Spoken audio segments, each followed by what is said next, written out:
Rescue crews are now in the fourth day of searching for a 92-year-old hiker missing in Allegheny State Park. As News 4's Nelina Shapiro reports, rescuers hope a new description of where he was last seen will help their cause. Hamilton got lost in the park on Wednesday while hiking with his 66-year-old daughter, Rebecca Huffman.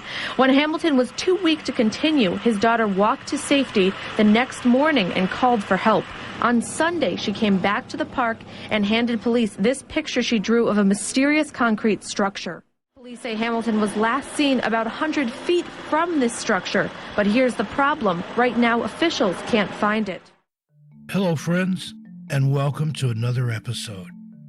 This time, we invite you to join us as we discuss some of the absolute strangest missing person cases that we've ever encountered.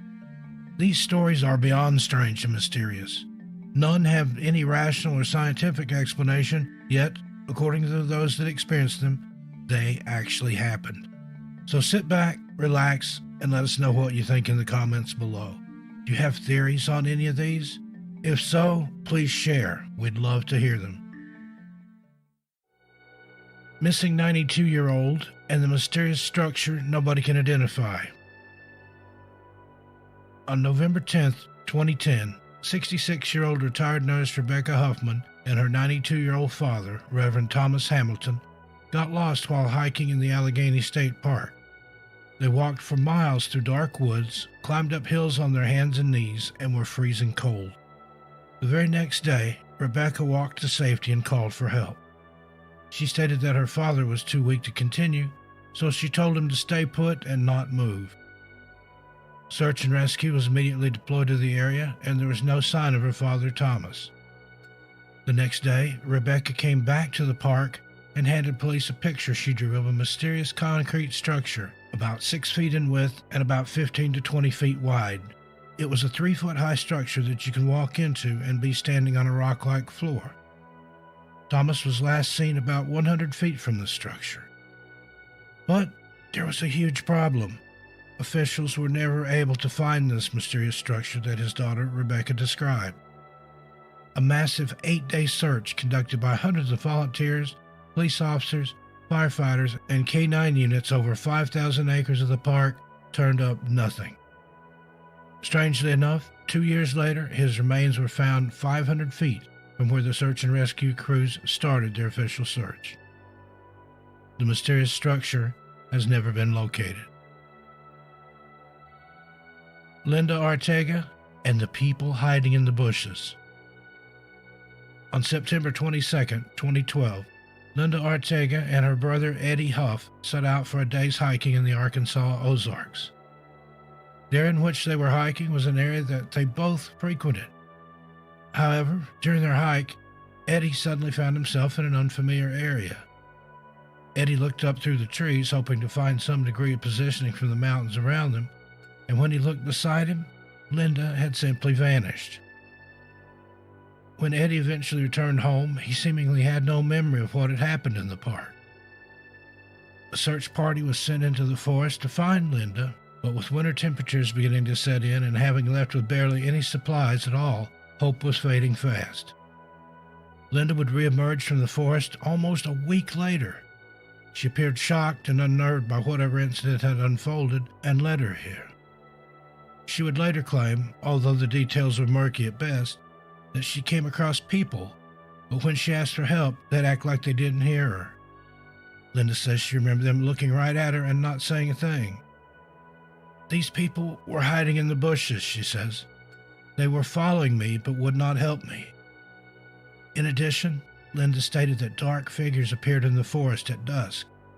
They were like silhouettes that moved through the trees, but no matter how much she screamed, they couldn't hear her. She said they constantly watched her, but never acknowledged her calls for help. Linda said that she was just glad that the forest had finally released her. Casey Hathaway and the Bear. 3-year-old Casey Hathaway disappeared from his great-grandmother's backyard on January 25, 2019. Casey was playing with 2 other relatives in his great-grandmother's backyard the day he went missing. When he didn't come inside when the others did, his family started searching for him. After 45 minutes passed, his grandmother called 911. Okay, and what's going on there? We lost my 2-year-old grandson that's walked in the woods back there and we can't find him. 3-year-old grandson. Okay, so who's there with them? His little sister. Are you saying he's 3-year-old? Yeah, he's 3. Okay. The girls come to the house and left him there and he's walked off somewhere and we can't find him. Okay, but you're not there at the house now? I'm at the house, yeah. Okay, and how long ago do you know he walked in there? It's been at least 45 minutes, because we've been looking all in the woods for him. And it's behind your house? Huh? Is it directly behind your house? Yeah. Well, on the side, yeah. Is he a white, black? He's white. Do you know what he was wearing? Probably a black little coat. A black coat? Yeah. Okay. Does he usually do this? Huh? Does he usually do this? No. Was he wearing his pants? Yeah, he had pants. Was it jeans? Yeah, I think so. Okay. And you said about 45 minutes to go? Yeah. Okay. All right. Is it a big area of woods behind your house? Yeah, it's pretty big.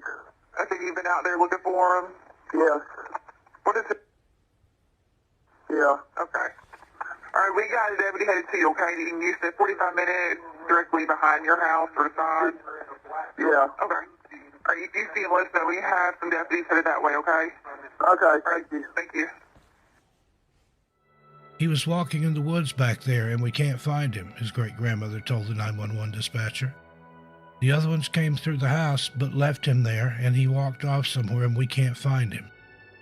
Search and rescue teams from across the state immediately came together to brave the treacherous terrain and low temperatures, hoping to find Casey. 3 days later, rescuers were still combing the woods when they heard the missing 3-year-old boy call out for his mother. In the emergency room, Casey started talking about what happened in the woods. He said he had a friend that was a bear. The bear took care of him and kept him warm while he was lost in the woods. Casey goes on to say that the bear also fed him berries. Now, the local sheriff stated that there are bears in the woods of Craven County, North Carolina, but there's no evidence to prove one was with Casey. He goes on to say, all that matters is that something was there to comfort Casey during the 3 days he was missing. Stephen Kubacki, missing for over a year. One February morning in 1978 near Lake Michigan, student Stephen Kubacki would venture out to indulge in several hours of skiing. However, when he still hadn't returned the following day, a huge search was put in motion.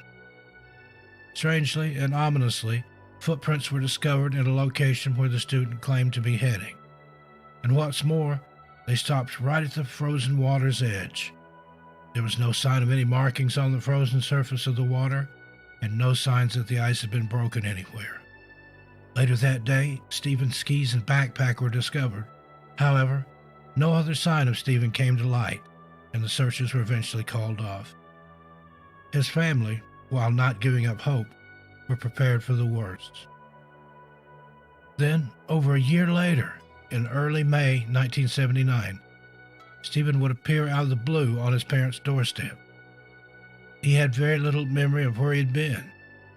He had awoken earlier that day in a field in Pittsfield, hundreds of miles from where he disappeared, and around 40 miles from the family home. Even stranger, he was wearing clothes that weren't his and had a strange bag of maps with him that he didn't recognize. Rather than compensate himself financially with the many offers from media people for his story, he instead retreated from the public, refusing to speak of the incident, of which he claimed he had no memory, and not wishing to undergo such things as hypnotic regression, as he wasn't experiencing any psychological problems and wished to keep it that way. Ambrose Smith, gone for 24 hours. Ambrose Smith normally played happily at home in Newaygo County, Michigan. But on October the 8th, 2013, Ambrose was sitting in the lounge with her father when he briefly left the room, and upon his return, she was nowhere to be found.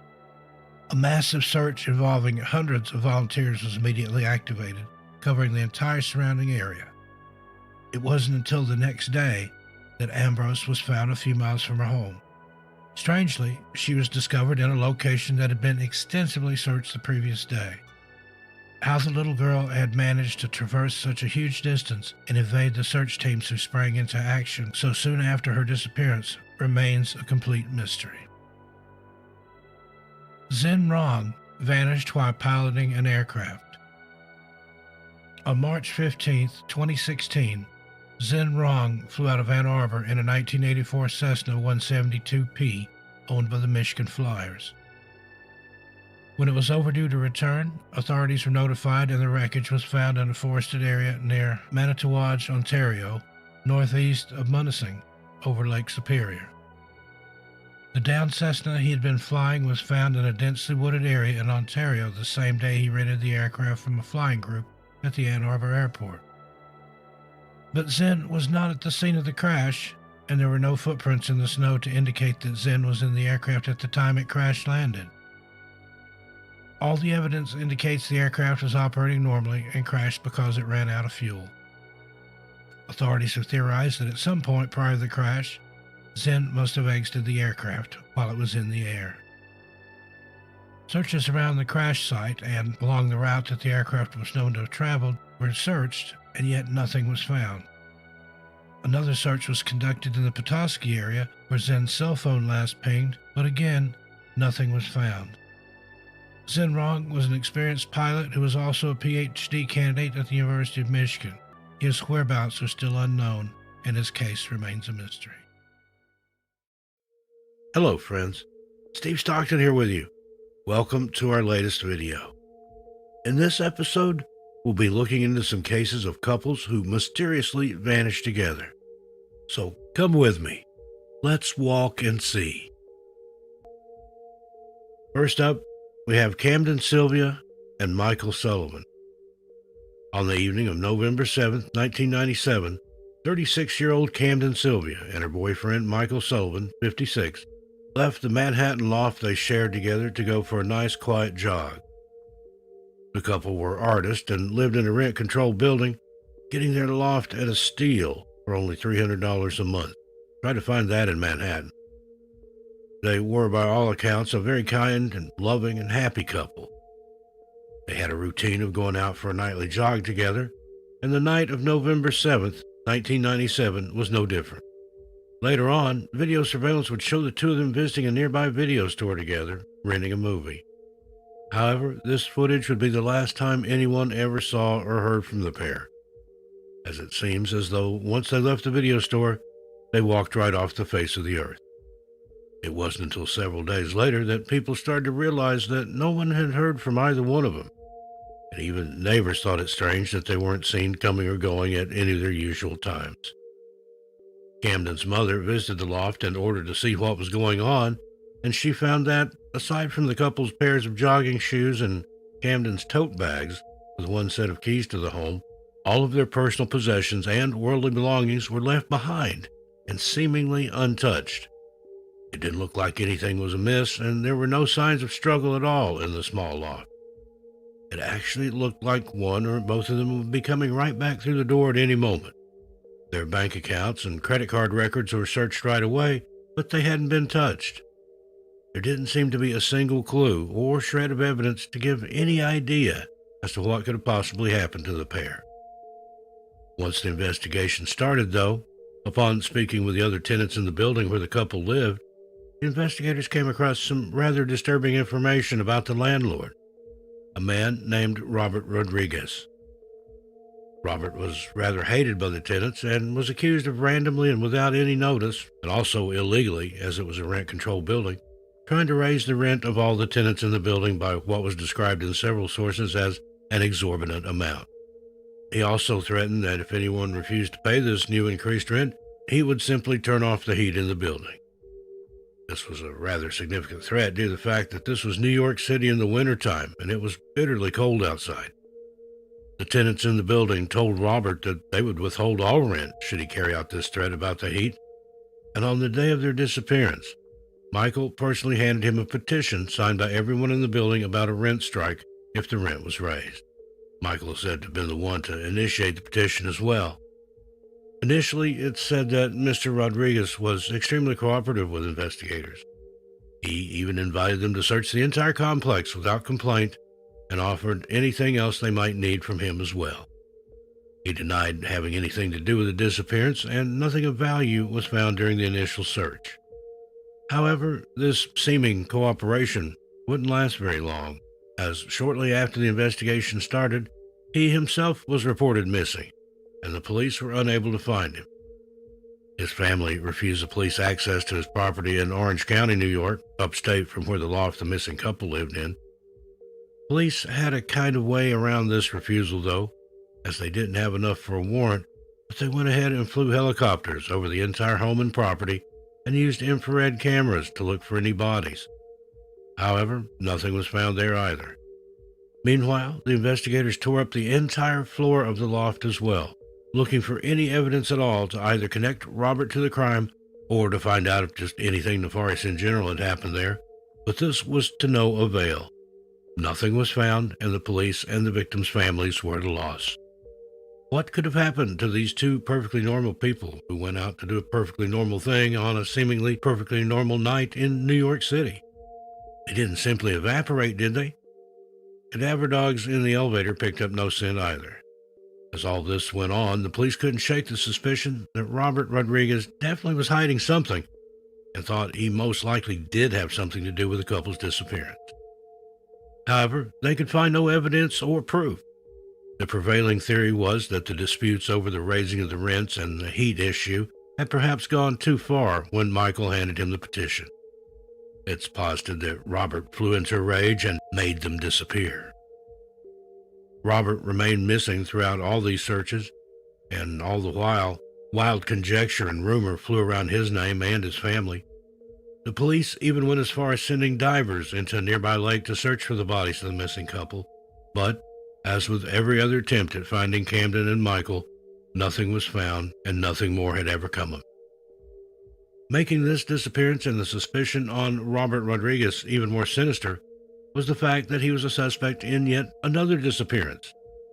A man named David King was an associate of and a co-defendant in a lawsuit of $13 million against Robert Rodriguez back in 1991. Not long after they had a heated argument, David King simply vanished without a trace. Though suspicion was always on Mr. Rodriguez, as with the case of Camden and Michael, there was never any evidence found against him. He was never formally charged in any of these disappearance cases. He reemerged 2 weeks after initially going missing during the investigation, but he did so with a lawyer in tow and no longer wishing to cooperate at all with the police or speak to the press. He was eventually arrested on completely unrelated charges, which included tax evasion, credit card fraud, and money laundering. He was also later charged with identity theft and sentenced to 6 years in prison.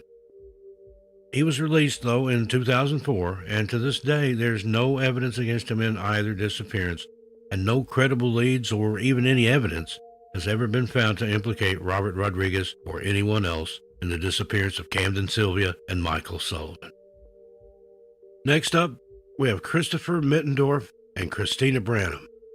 On July 27, 2006, 21-year-old Hardin County, Tennessee resident Christopher Mittendorf left his home to go shopping with his 17-year-old fiancée, Christina Branham. Neither of the two were ever seen or heard from again. The couple lived with Christopher's mother at the time of their disappearance, and she is the one who reported them missing. Later on that same day, when she returned home, she noticed that her son and Christina had purchased some new clothing, which she saw laid out on their bed. She couldn't find the two of them anywhere and alerted the authorities.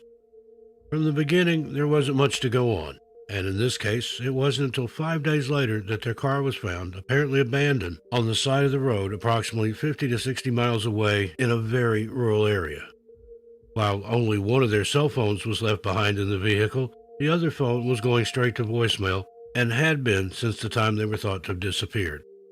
A witness came forward and claimed she saw the couple climbing into a white car and drove off with whoever was in it.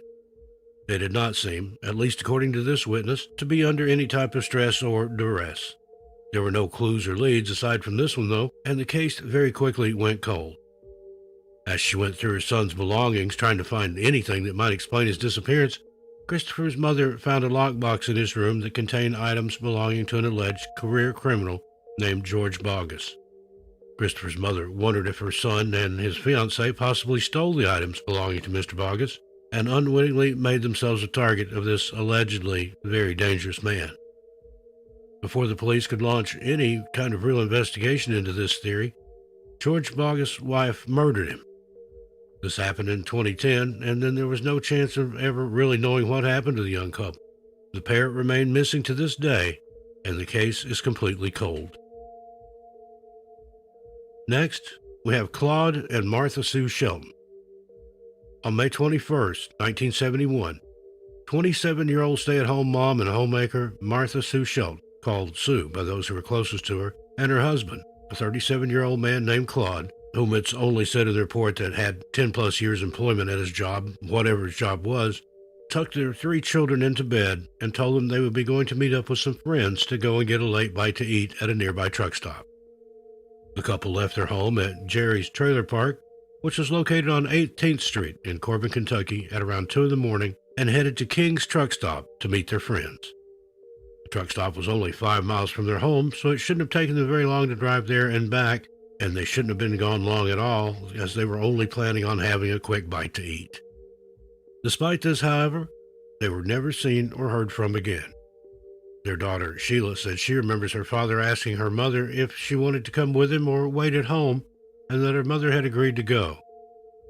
Now, the first odd thing that comes up in this case is the fact that, according to Sheila, her parents first took all the money they had stored in a jar in the house, totaling about $600 before they left.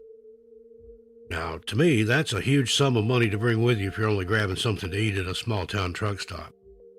They drove a white 1967 Ford Galaxy, and the owner of the truck stop, who was familiar with the Sheltons and their children, said he never saw either Sue or Claude, and he also never saw their vehicle there that night.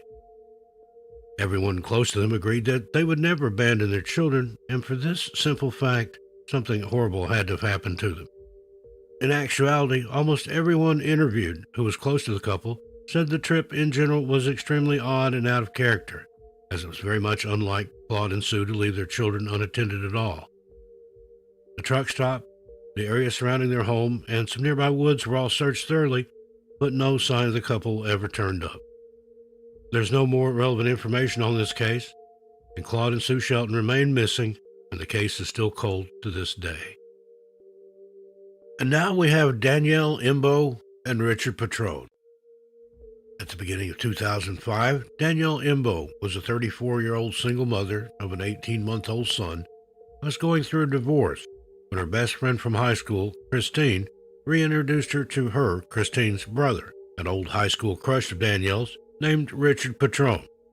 The two hit it off immediately, but it seems as soon as they did and things were starting to look up for the couple, Danielle's ex-husband and father of her son suddenly started reaching out and trying to rekindle their relationship. Danielle was understandably confused, as on the one hand, she was thinking about keeping her family together for her son, and on the other hand, she remembered they were divorcing for a reason. Finally, stressed out and unsure of what to do, unable really to make a decision, Danielle told both men she needed space and time to herself. She decided she would be best off just focusing on being the best mother she could and working and raising her son. 5 weeks later, on February 19, 2005, Richard called Danielle and asked if she wanted to come out for a drink with him, just as friends.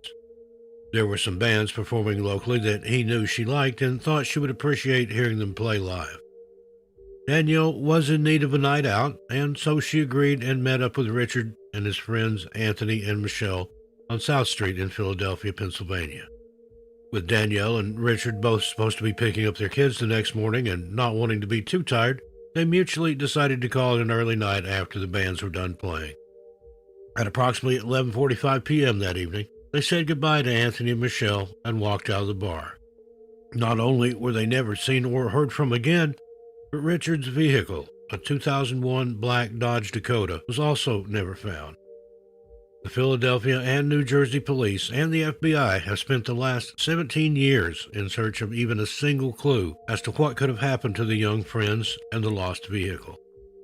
Everyone involved wondered how not only could two people seemingly just disappear the way these two seemingly did, but how did a 3,000-pound vehicle simply dissolve as well? It just didn't make any sense. It was suggested as a possibility that they had some sort of accident and went off the road and into the Delaware River. Despite multiple vehicles being found in the river during the search, none of them belonged to Richard Patrone. Those closest to them said that neither would give up their children and just abandon them like this unless something terrible happened to them.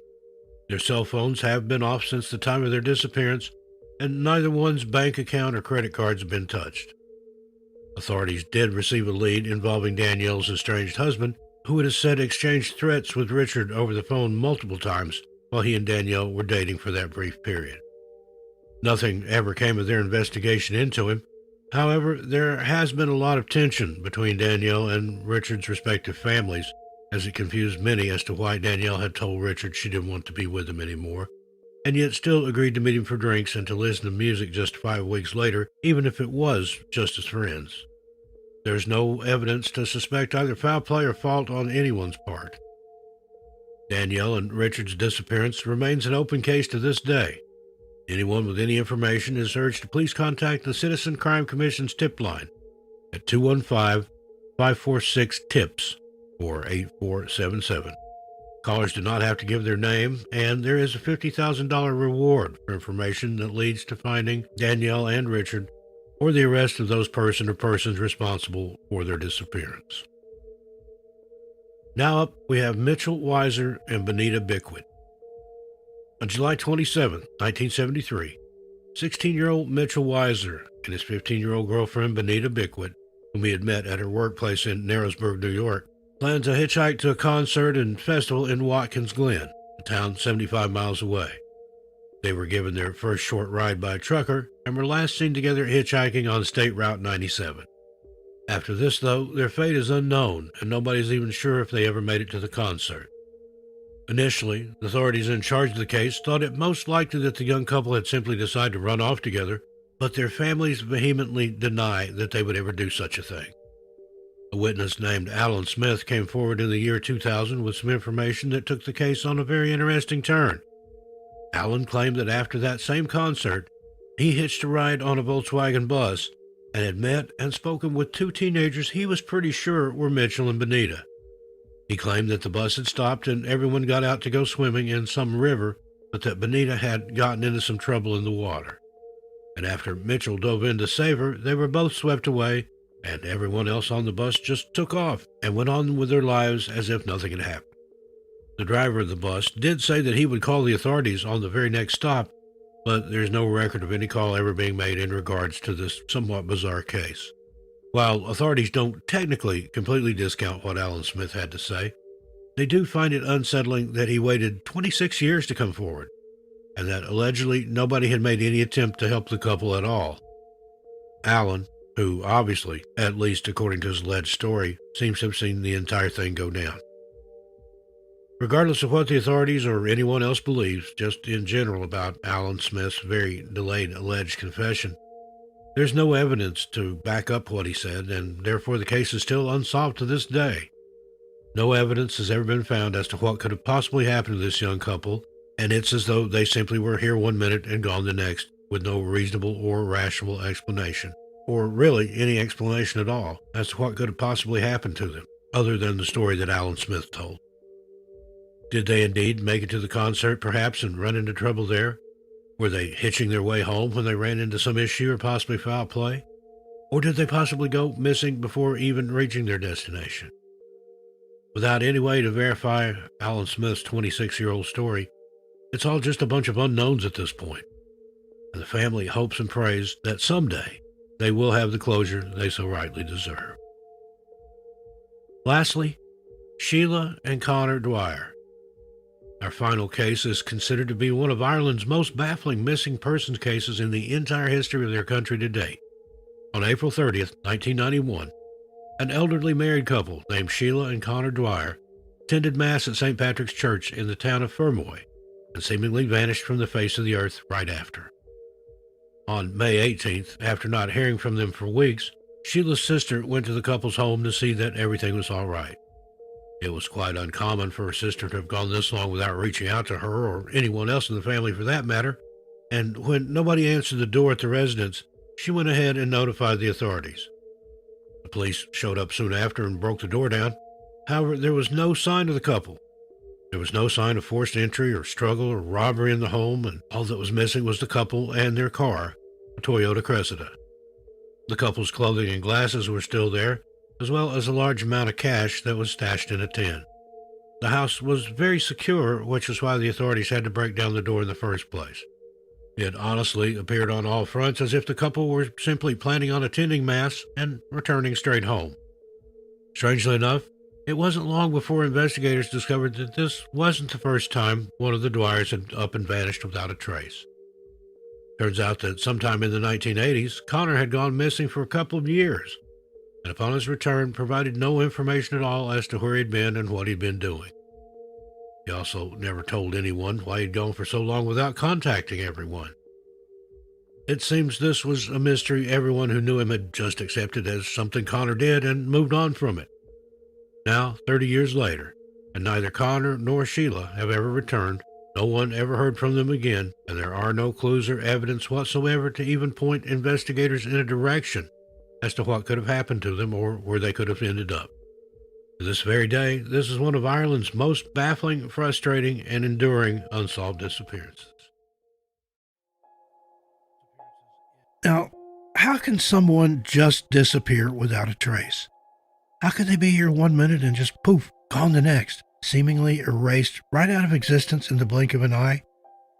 Now, we see that a lot on this channel in a lot of these videos, and we may never know the answers to these questions. But for 5 families in San Francisco a few years ago, these questions became a part of their everyday lives and continue to haunt them. I'm sure the frustration of not knowing, the desperation of needing answers, that's got to be almost too much to bear. Here are their stories.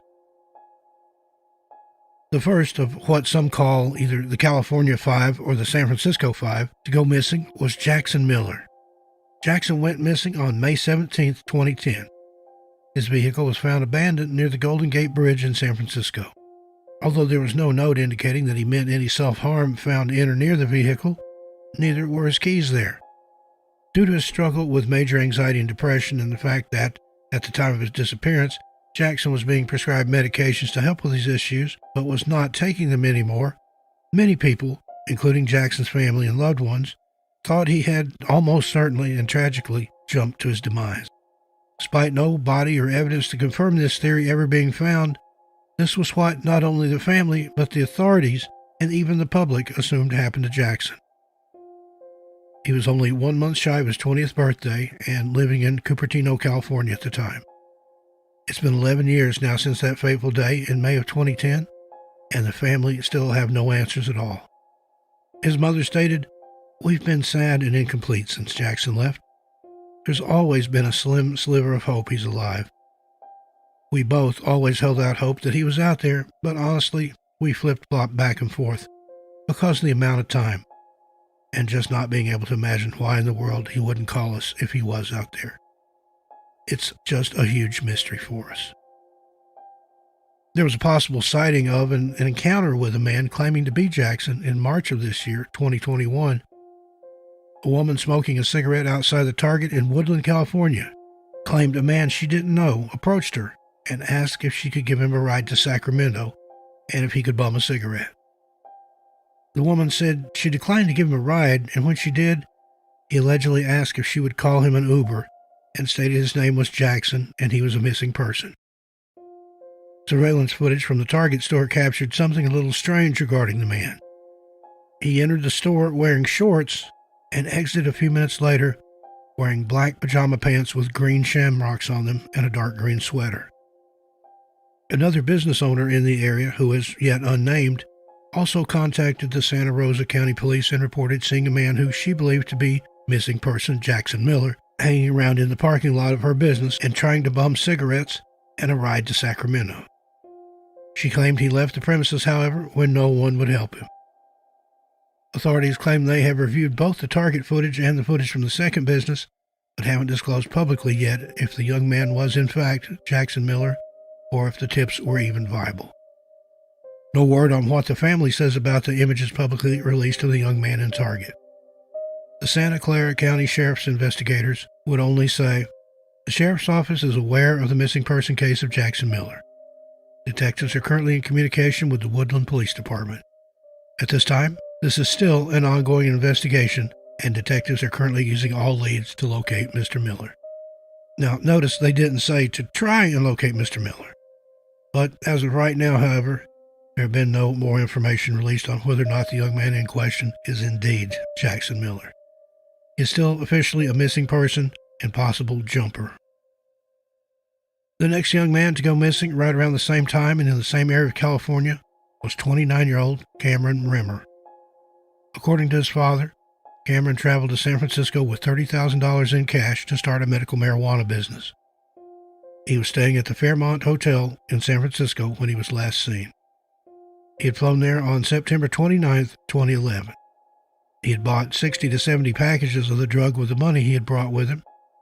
But it's unknown how many people knew how much cash and marijuana Cameron had on him during this trip, or who he's going there to meet. He was supposed to return home on October 30th, but never showed back up.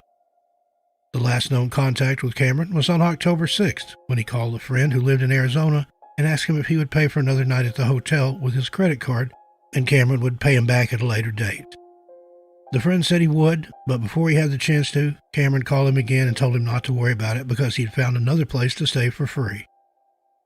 No one ever heard from Cameron Rimmer again. This was also the last activity on his cell phone, according to the police who checked his phone records and pings through the course of the investigation. On the day he disappeared, he left all of his cash and his marijuana checked with the bellman of the hotel, along with his personal belongings and luggage, but never returned to pick up any of it. He hasn't used any credit or debit cards, checked his email, or used any forms of social media since his vanishing either. Rimmer was unmarried with no children at the time of his disappearance and had lived in a few different cities across the state of California previously as well. Cameron did have some mental illness, mainly bipolar disorder, which he had been in the past hospitalized for. The medication he was required to take for this condition was left behind with his belongings the last day he was ever seen. It's also reported he had sustained several head injuries in the past. This is important because without medications and possible, even if mild, brain damage, Cameron could have had some kind of episode and simply wandered off. There have been several reports in the years after his disappearance of him being spotted unkempt and with long hair throughout the San Francisco area, but none could ever be substantiated. At the time of his disappearance, he was 29 years old, Caucasian with blonde hair and blue eyes, and his nickname was Cam. Despite all the maybes and possible sightings, Cameron is still officially listed as an endangered missing person.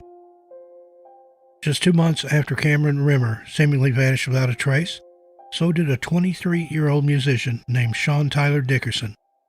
Sean was living in San Francisco at the time, but working towards moving to New York City with a friend.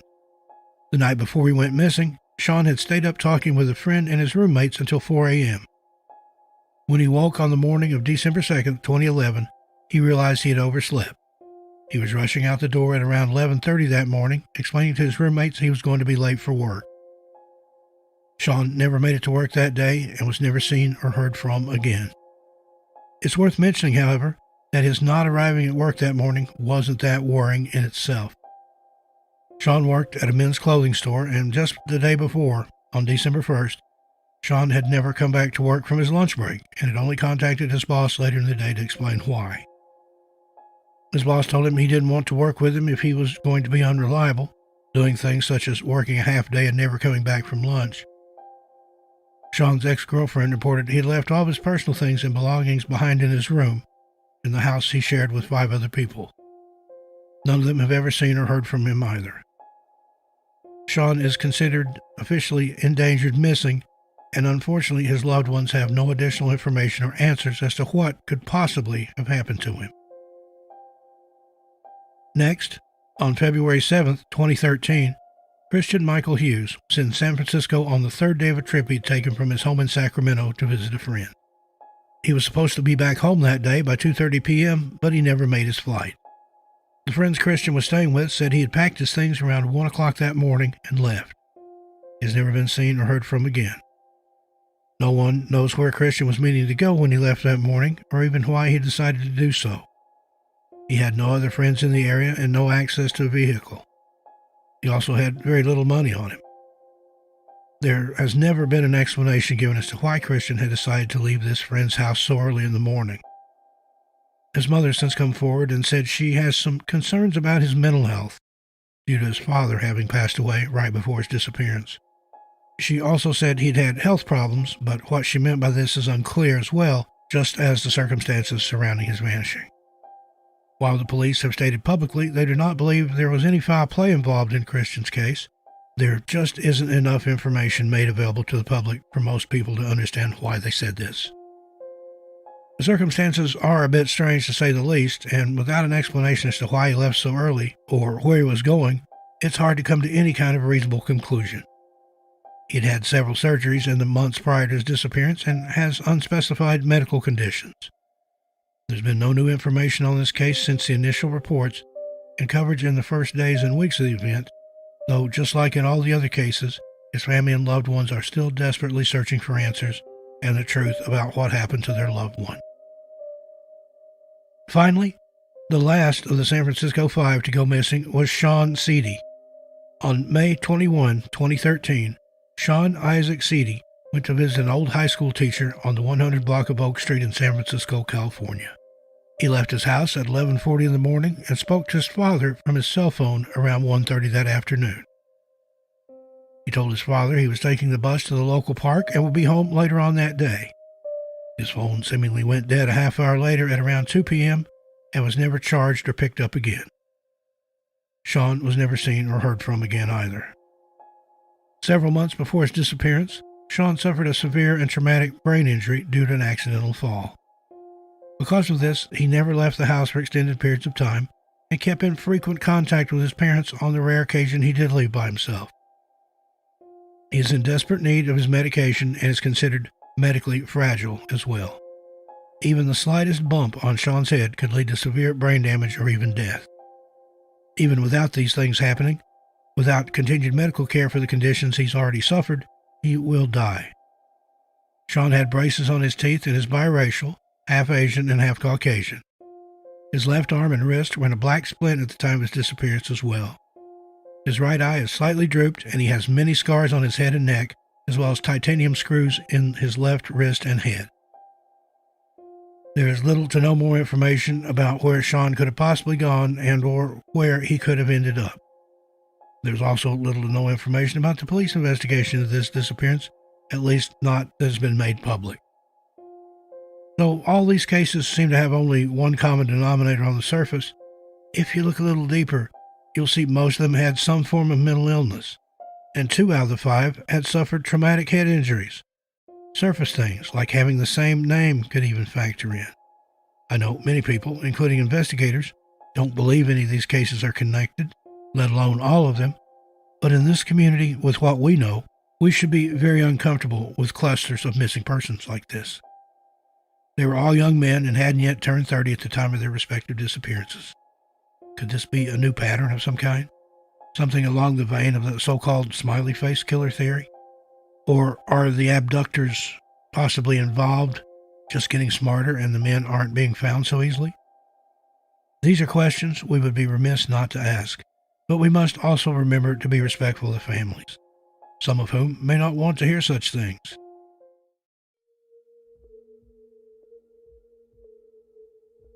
Hello, friends. In this video, we're going to be talking about the disturbing Pacific Crest Trail disappearances and deaths. Pacific Crest Trail, commonly referred to as the PCT, remains an iconic trail, passing through California, Oregon, and Washington. Several hundred hikers attempt the entire 2,653-mile trek each year, and many complete the trip without incident. However, in recent years, there have been some high-profile disappearances and deaths. Only about 60% of the 700 to 800 who start the trail actually finish. For the average hiker, it takes around 5 months to complete the thru hike. Although there are some elite athletes who have finished the trail in as little as 2 months.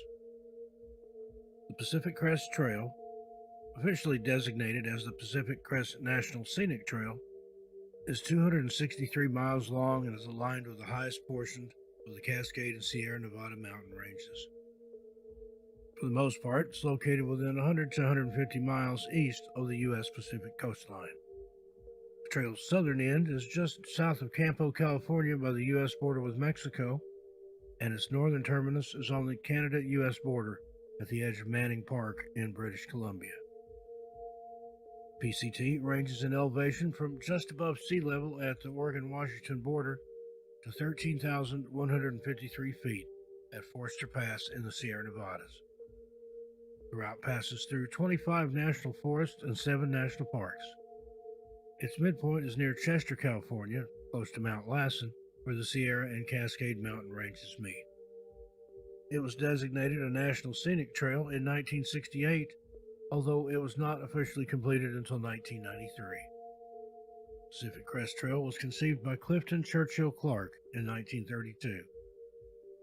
It received official status under the National Trail System Act of 1968 and is also part of the 6,875-mile Great Western Loop. Famous sections include the John Muir Trail, Sonora Pass, Sky Lakes Wilderness, Donner Pass, and Badger Flat to Little Willow Lake in the Lassen Volcanic National Park. First, let's talk about disappearances along the Pacific Crest Trail. Since 2016, there have been several high-profile disappearances on the PCT. Were they just misadventure caused by hypothermia or accidents? The cases of Chris Fowler, David O'Sullivan, and Chris Sylvia reminds us of the dangers on some parts of the trail, especially in the colder months of the year. First up, David O'Sullivan. David disappeared April 7, 2017. 25-year-old Irishman, David O'Sullivan planned a 5-month hike on the PCT in April of 2017.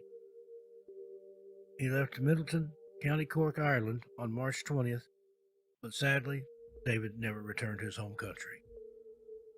A novice hiker, he started in Campo on March 22nd and had planned hiking the entire PCT from the border with Mexico to that with Canada. His trail name was Leprechaun.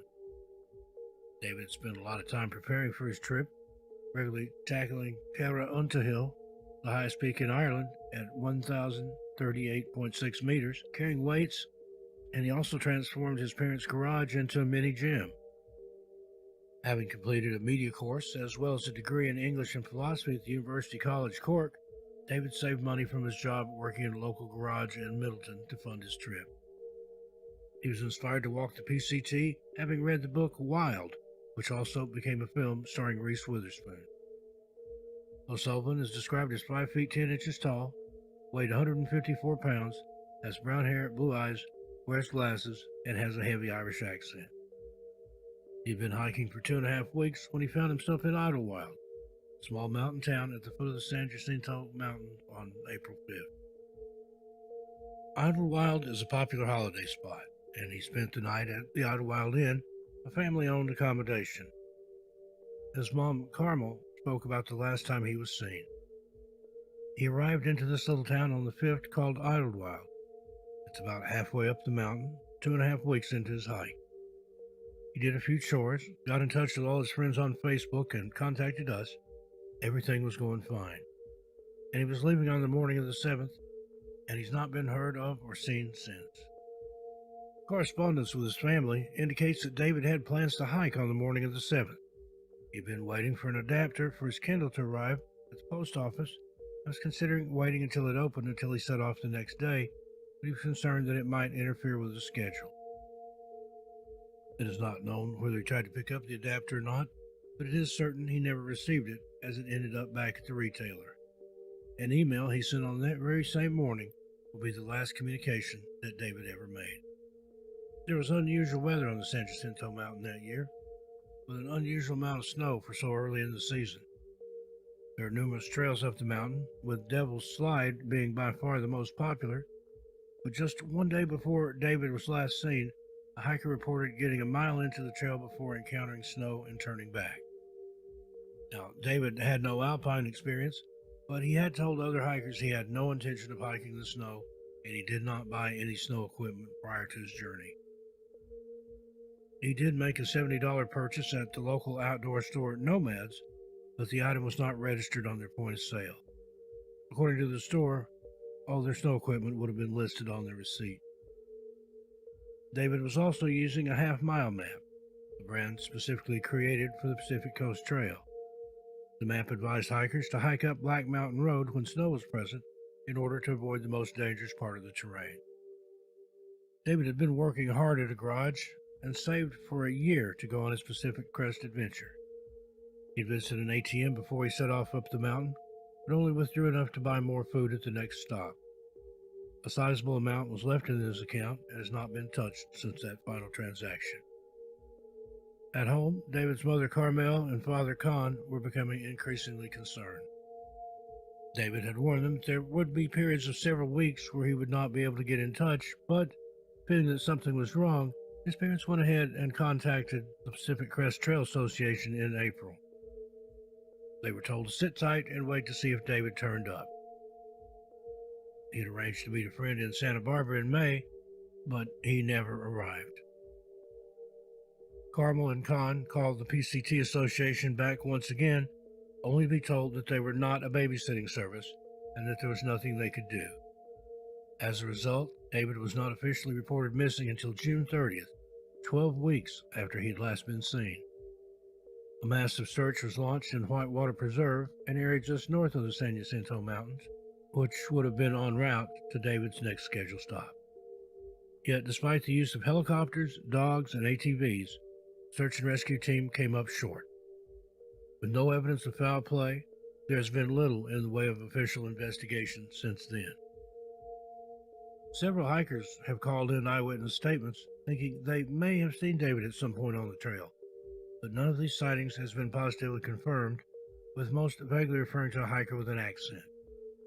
It has since become known that there was a German man who bears a striking resemblance to David on the trail at the same time, and it's possible that some people may have confused the two. In December 2017, an aerial survey was conducted over Idlewild. The pilot, Gus Calderon, and mission specialist Richard McCrae overflew 88 square miles of both mountain face and deep desert, taking over 1,000 photographs of the ground below. Volunteers analyzed those images in great detail, looking for signs of David's blue backpack. Gus and Richard used software supplied by Aero Scientific to conduct the survey. Aero Scientific's flight planning software, known as Flight Planner, and flight management system, known as Avitrix, were used to plan the flight runs over Idlewild and manage the camera system throughout the flight. The aerial survey successfully acquired 1,235 color images of the area at 4-inch resolution. On a regular basis, volunteers, largely from San Diego's Irish community, still scour the mountain on foot and on horses, looking for any signs of David. Drones have been flown over, grid by grid, while people on the ground examine thousands of images for any clues. At the time of this recording, David is still missing. Next, we have the case of Chris Fowler, who disappeared October 12, 2016. 34-year-old Chris Fowler, trail name Sherpa, was completing his NOBO, or northbound, through hike in Washington on the Pacific Crest Trail. On October 12, 2016, he was dropped off near the trailhead at White Pass, Packwood, where he grabbed a coffee before he headed toward the Canadian border to complete the last 366 miles of his hike. Unfortunately, that was the last time he was ever seen alive. His last cell phone ping was in that area near White Pass around 5 p.m. Considerable amounts of snow and freezing rain fell over the next few days. Authorities and volunteers searched much of the trail between White Pass and the Canadian border, yet no sign of Chris was found. While official search and rescue teams under the Yakima Sheriff's Department did an initial search along the PCT from White Pass, in addition to flyovers and road searches, after the initial search, they focused primarily on the area surrounding Blowout Mountain, the location of an unconfirmed sighting by two bear hunters on October 22nd. 3 years later, in 2019, Yakima County Search and Rescue volunteers again conducted multiple searches, led by Sergeant Randy Briscoe. Fowler said another 15 to 20 volunteers form what she calls her team behind the scenes, a coordinated effort dedicated to combing through the areas they know well. But again, nothing was found. Given the severity of the storm, had Chris had made it to Highway 410 at Chinook Pass, 28 miles from where he started at White Pass, he could have pulled out and sought refuge in town, albeit very cold, wet, and tired, as all hikers were that bailed off-trail during that storm. Since he didn't do so, though, it's believed he went off-trail somewhere between White Pass and Chinook Pass, a 28-mile section. How far off-trail is the question. Some consider any sightings from mid-October or later and any search areas north of Chinook Pass, like Blowout Mountain, to be bogus. Did Chris just succumb to hypothermia on the PCT that October? As of this recording, we have no answers. Next, we have Christopher Stephen Sylvia. He disappeared February 16, 2015, from Warner Springs, California. Chris Sylvia was hiking southbound on the PCT from Anza to Campo. He started his trek near State Route 74 in Anza on February 12, 2015, and planned to hike for at least a week before contacting his friends to pick him up. On February 16th, he called a friend and asked to be picked up the next day at the Buddhist temple on Chihuahua Valley Road. Sylvia's roommate went to the designated spot at the agreed-upon time, but Sylvia never showed up. At first, his roommate just assumed he had decided not to go to the temple after all. Search teams from Los Angeles, Orange, Riverside, and San Bernardino counties searched in vain for 4 days, before bad weather forced them to suspend the search and rescue operation. On February 20th, another hiker found Sylvia's gear, including identification, sleeping bag, and backpack, laid out alongside the Pacific Crest Trail near mile marker 127, not far from Mike's place. Despite a large search effort, Sylvia was never heard from again. Chris was described as an experienced outdoorsman, and his mother stated it would be uncharacteristic for him to go hiking alone or to leave his gear behind. When he disappeared, he was known to be wearing a dark-colored fleece jacket, green camouflage print pants, and brown and black hiking boots. He had brown hair, hazel eyes, a mustache, a tattoo of Asian symbols on his side, and a goatee at the time of his disappearance. Now, let's talk about deaths on the Pacific Crest Trail. There are relatively few reported deaths on the PCT through hikes, considering the number of hikers, and the main causes of death are heat exhaustion, falls, and drowning due to either misadventures or just pure bad luck. There have been 19 reported deaths on the Pacific Coast Trail since 1983. However, that number is believed to be much higher. Here are some of their stories. Gerald Duran and Jody Zatchik. Since its formation in 1977, there's been only one known attempt to hike the PCT in winter by the couple Gerald Duran and Jody Zatchik in 1983. They were traveling south to north and were hiking towards Wrightwood, California to resupply when they got lost. They had started down the wrong canyon and ended up on much steeper terrain than their planned Acorn Trail route. As they were climbing down, they slipped on ice and fell several hundred feet off a cliff to their deaths. Flicka and Jane Rodman. On Sunday, November 19, 1995, Jane and Flicka Rodman, two young, long-distance hikers from Worcester, Mass., were killed near Pear Blossom.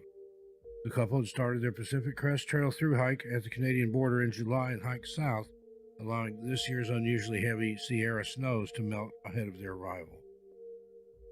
They left the trail, apparently trying to catch up with another southbound couple who were a few days ahead of them.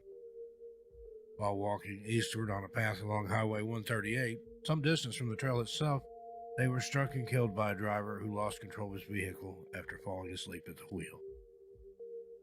John Lauder. Dr. John Lauder, 69, a doctor from San Diego, was hiking the Pacific Crest Trail all the way from East San Diego County to Canada, when he was found dead June 5, 1999, near Lone Pine. He was an able and experienced hiker, and had begun his hike on April 23rd at Boulder Oaks, where the Pacific Crest Trail crosses Old Highway 80. He had hoped to complete the through hike by October. With a snowstorm expected, Dr. Lauder had separated from his hiking group as he was struggling to keep up with them. He decided to hike down the mountain, but as the ice storm hit, his vision became impaired. He tripped or slid on ice and fell about 60 feet from a cliff into a canyon. Despite breaking one arm and both legs, Dr. Lauder survived the fall and was able to crawl into his sleeping bag. But his injuries were just too much, and by the time hikers reached him the next day, he had perished. He broke his own rule, never hike alone, said his former wife, Ida Lauder. John Joseph Donovan. John Joseph Donovan, 59, was hiking near Southern California's Mount San Jacinto on May 6, 2005. That day, a blizzard dropped 8 inches of snow on the area, and he was trapped on the mountain. Now, John was a veteran hiker who was notoriously bad navigator and reckless with it. He had strayed from the Pacific Crest Trail, which he was through hiking, carried no compass and no useful maps, nor a GPS or anything that would help him. All he had instead was a tarp or a tent, socks in place of gloves, and he had a few provisions. He always traveled ultralight, like this as he called it, so if things went wrong, he was in trouble fast. He was an active member of the Old Dominion and Tidewater Appalachian Trail Clubs, and had just retired from 20 years as a licensed clinical social worker with Central State Hospital. Additionally, he served 15 years in the United States Navy. Around 1 p.m. on May 3rd, he climbed into Little Taquitos Valley, just south of Saddle Junction, and found that trail was now concealed by snow. John sought help from 2 other hikers, a Canadian nurse named Connie Davis, age 46, and her 21-year-old son, Alex, both of whom had extensive altitude experience. When Donovan began following the Davis through the snowfield, Connie told him, "We're not going to take the most direct route." He stayed about 30 feet behind them, and he put on crampons, but the spikes didn't work well with his lightweight trail runners, and he slipped and fell repeatedly. Eventually, Connie and Alex followed a small creek uphill and turned northwest roughly half a mile south of Saddle Junction. "That's where we saw him last," Connie Davis wrote later in a letter to the PCT community. It was about 8,080 feet on the afternoon of May 3rd. That was the last time Donovan was seen alive. 12 days passed before anyone realized he was missing. Many hikers believe that Donovan headed toward Fuller Ridge and then froze to death in the blizzard on San Jacinto's west side, near Saddle Junction. On Memorial Day weekend, 2005, Riverside County Rescue Unit personnel combed the area with dogs. After 2 days with no clues, the authorities called off the search for good. Apparently, after leaving the Davises on May 3rd, Donovan had tried to detour west down into Idlewild, but with no way to navigate, he became disoriented.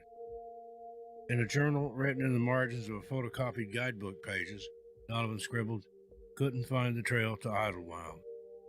So instead, he cut away from Idlewild, drawn by the lights of much larger Palm Springs. Traveling about 3 miles northeast from the Saddle Junction area that night, he crossed Skinny Willow Creek, then climbed a small ridge and plunged down into a steep gash called Hidden Valley. Donovan's journal places him in Long Valley at about 4,300 feet on the night of May 3rd. On May 5th, still camped in the same ravine, he took a fall. How badly he was hurt is unclear, as Donovan didn't write detailed notes. He simply wrote that he had already become too weak to climb up out of the canyon. He tried to signal for help and built a few weak fires that quickly smoldered out, but no one spotted him. A 100-foot waterfall lay directly below, and the canyon's walls were virtually sheer. He was boxed in, and he likely knew it would be days, maybe a week or more, before anyone even noticed he was missing. At one point on May 5, Donovan took an inventory of his supplies. He was down to 12 cheese crackers. In his last entry, dated May 14th, he scribbled that he was going down to Long Creek for water. "Goodbye, and love you all," he wrote. Donovan's remains were eventually discovered by a 20-foot waterfall in a pool amid birches and mossy green rocks in May of 2006.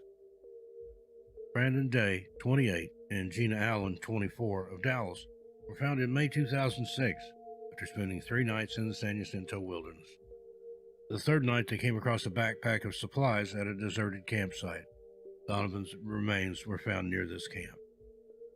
Day and Alan were visiting the desert east of Los Angeles for a convention when they wandered off a mountain trail during a 2-hour stop with other tourists.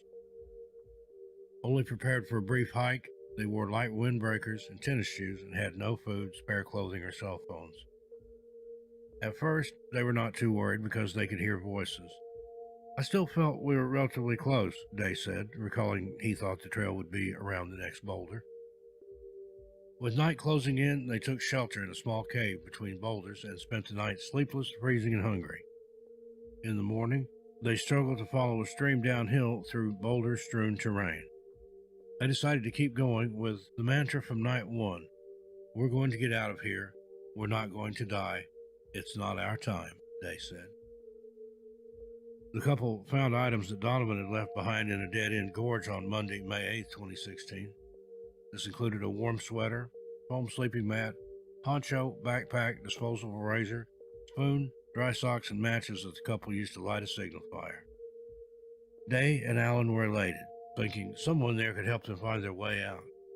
But something was wrong. The gear was wet. The radio and flashlight were corroded. They realized the camp was deserted. They found identification showing that the pack belonged to Donovan, who had vanished a year earlier. His last journal entry was 1 year ago to the day that we found it, which was very eerie, Day said. Nobody knew where he was. Nobody knew to come looking for him. So he was preparing for the end. We were looking at the words of a man who was passing. They were rescued after the flames from the fire were seen from a helicopter. The whole acre or two caught fire, created a really big smoke signal that finally alerted a helicopter crew. Even in his death, he was helping people, Donovan's longtime friend Chris Hook of Richmond, Virginia, said at the time. The couple said they had a real special thanks for Donovan. Next up, No Way Ray Eccles. On May 15, 2006, Wendell Ray Eccles, known as No Way Ray, of Mariposa, California, was approximately 300 miles into a northbound PCT thru hike with his wife Alice Tulloch when he apparently lost his footing and fell about 200 feet to his death. Alice was hiking about 20 yards behind him when he went around a corner and disappeared. The accident occurred in a remote part of the San Bernardino National Forest near Deep Creek. Another group of hikers heard Alice's pleas for help and were able to use a satellite phone to call for assistance. Unfortunately, Ray was pronounced dead at the scene. Before his retirement, Ray worked as a junior high school teacher in a 4-room, 9-grade country school in the Mariposa County Unified School District. He was best known in the hiking community, however, for his frequent posts to the PCTL, his service on the American Long Distance Hiking Association West Board of Directors, his participation in events such as Trail Fest and the annual Day Zero kickoff party, as well as his inspired writing. Adrian Everett Tracy Allison. 20-year-old Adrian Everett Tracy Allison died August 20th, 2013, while free climbing a rock face with friends near the Pacific Crest Trail in Yakima County when he fell to his death. He attended school at Auburn and graduated from Bonnie Lake High School in 2011, where he was an active member of the school band and an avid music enthusiast. Timothy Evan Nodal. On April 24, 2014, near Lake Morena, California, Tim Nodal, 19, began to feel unwell and he called his stepfather for help, who then called 911. He was hiking with a friend in the Cleveland National Forest in temperatures between 72 and 80 degrees. When firefighters got to the camping area around 1:30 p.m., they were talking with the teenager and going over his symptoms. He said he wasn't feeling good and then suddenly went into cardiac arrest. Tim was pronounced dead at 2:23 p.m. However, oddly enough, there was no evidence of dehydration, alcohol, or substance abuse, according to the coroner's report. Dawson Johnson. Dawson Johnson, a 75-year-old hiker from Redwater, Texas, hiked to the Mount Whitney summit on Tuesday, July 29, 2014, but failed to return to his campsite at Crabtree Meadow. His wife reported missing, and later his body was spotted on the north side of Mount Whitney, where he apparently had fallen and died. Philip Crosby. On December 11, 2014, 40-year-old Philip Crosby was camping with his son along the Pacific Crest Trail when a tree fell due to high winds in the area. The falling tree, of 8 to 10 inches in diameter, hit their tent and partially struck his father across the arm and chest. His son, Alex Crosby, called 911 and told dispatch his father was complaining of difficulty breathing. A short time later, the elder man succumbed to his injuries. The Crosbys, formerly of Sunny Valley, were homeless at the time and were en route to a destination in Arizona. No other information is available regarding this case. Marvin Novo. On May 29, 2017, in the Mission Creek Preserve area of California, Marvin Novo's body was discovered along the West Fork Trail. He was 58 years old and died while hiking near Whitewater Preserve. He had been planning his Pacific Crest Trail through hike for at least a decade. It's suspected that his death was heat-related. Rika Morita. Rika Strawberry Morita came to the Pacific Crest Trail from Japan to through hike. She was 32 and lived in Osaka. She was hiking alone and was reported missing. Other Pacific Crest Trail hikers found her July 23, 2017, submerged in the South Fork of the Kings River in Kings Canyon National Park, California. The 2017 hiking season had many dangerous river crossings because of the unusually high snowpack from the previous winter. Xiaokui Tri Wang. Chinese citizen and Pacific Crest Trail through hiker Xiaokui Tri Wang, 27, was found on July 30, 2017, in Rancheria Creek in Carrot Canyon, downstream from where the Pacific Crest Trail crosses the creek in Yosemite National Park. No information was available as to how or why Wang perished. Emily Lang and Emma Place. On August 12, 2017, 19-year-old Emily Lang and 19-year-old Emma Place both fell off a 150-foot cliff along the PCT near Mount Hood in Oregon. Both bodies landed on rocks at the base of a waterfall about 6 miles northwest of Timberline Lodge. A group of hikers spotted the women that same evening from above a ravine and called 911. They told the dispatcher that both women were not moving and they could see blood on the rocks. "One is still alive. Please hurry," they said. After a few stressful minutes, however, she stopped breathing, and efforts to revive her were not successful. It's unclear which one of the girls was still alive when they were discovered. Next, Finn Bastian. On August 27, 2019, 28-year-old Finn Bastian, a German thru hiker on the PCT, was crossing a wooden bridge along the trail at around 4 p.m. when a tree fell on him. Two young women who were hiking with him, Larissa Stawicki, 27, of Lüneburg, Germany, and Melanie Teek, 38, called 911 and search and rescue teams responded. After pulling Bastian out from under the tree, medics transported him to a trailhead and began performing CPR. They were not able to revive him. The sheriff's department stated that the tree that killed Finn had rotted away at the base. Trevor Lahr. On March 16, 2020, 22-year-old Trevor Lahr started his hike on the Pacific Crest Trail. He hiked to Lake Moreno on day 1 and made it to Mount Laguna by day 3. He hiked through snowy mountains and desert heat right from the start. Trevor met 2 other hikers along the way, and they continued the hike together. On March 26th, Trevor and his new friends left a cafe for the long, steep, and dangerous climb into the San Jacinto Mountains. Trevor texted his father saying they hit 6,100 feet and were headed back in the snow. Trevor slept that night at mile 166.5 near where the Forbes Saddle Trail hits the PCT. On March 27, 2020, Trevor was off to Idlewild. It was a wintry morning. The winds were fierce, blowing low clouds over the desert divide. It was still snowing when he got to the Spittler Peak Trail at just after 9 a.m. After more climbing, Trevor and his new friends arrived at Apache Peak. With no snow safety equipment, Trevor and his friends proceeded slowly across the slope of Apache Peak. Hiking single file and 50 feet apart, Trevor and his 2 partners were confident yet cautious. In an instant, however, Trevor was gone. Trevor slipped on snow-covered ice and fell down a 600-foot chute. He died doing what he loved, living his dream on the PCT, far above Palm Springs. In seconds, he lay motionless on the mountain. Trevor sadly succumbed to his injuries before search and rescue could get to him. Lastly, we have Gavin Johnson.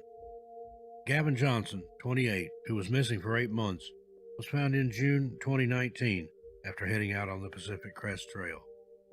Gavin Johnson's family said he had virtually no hiking experience and was likely having a mental health crisis before he disappeared.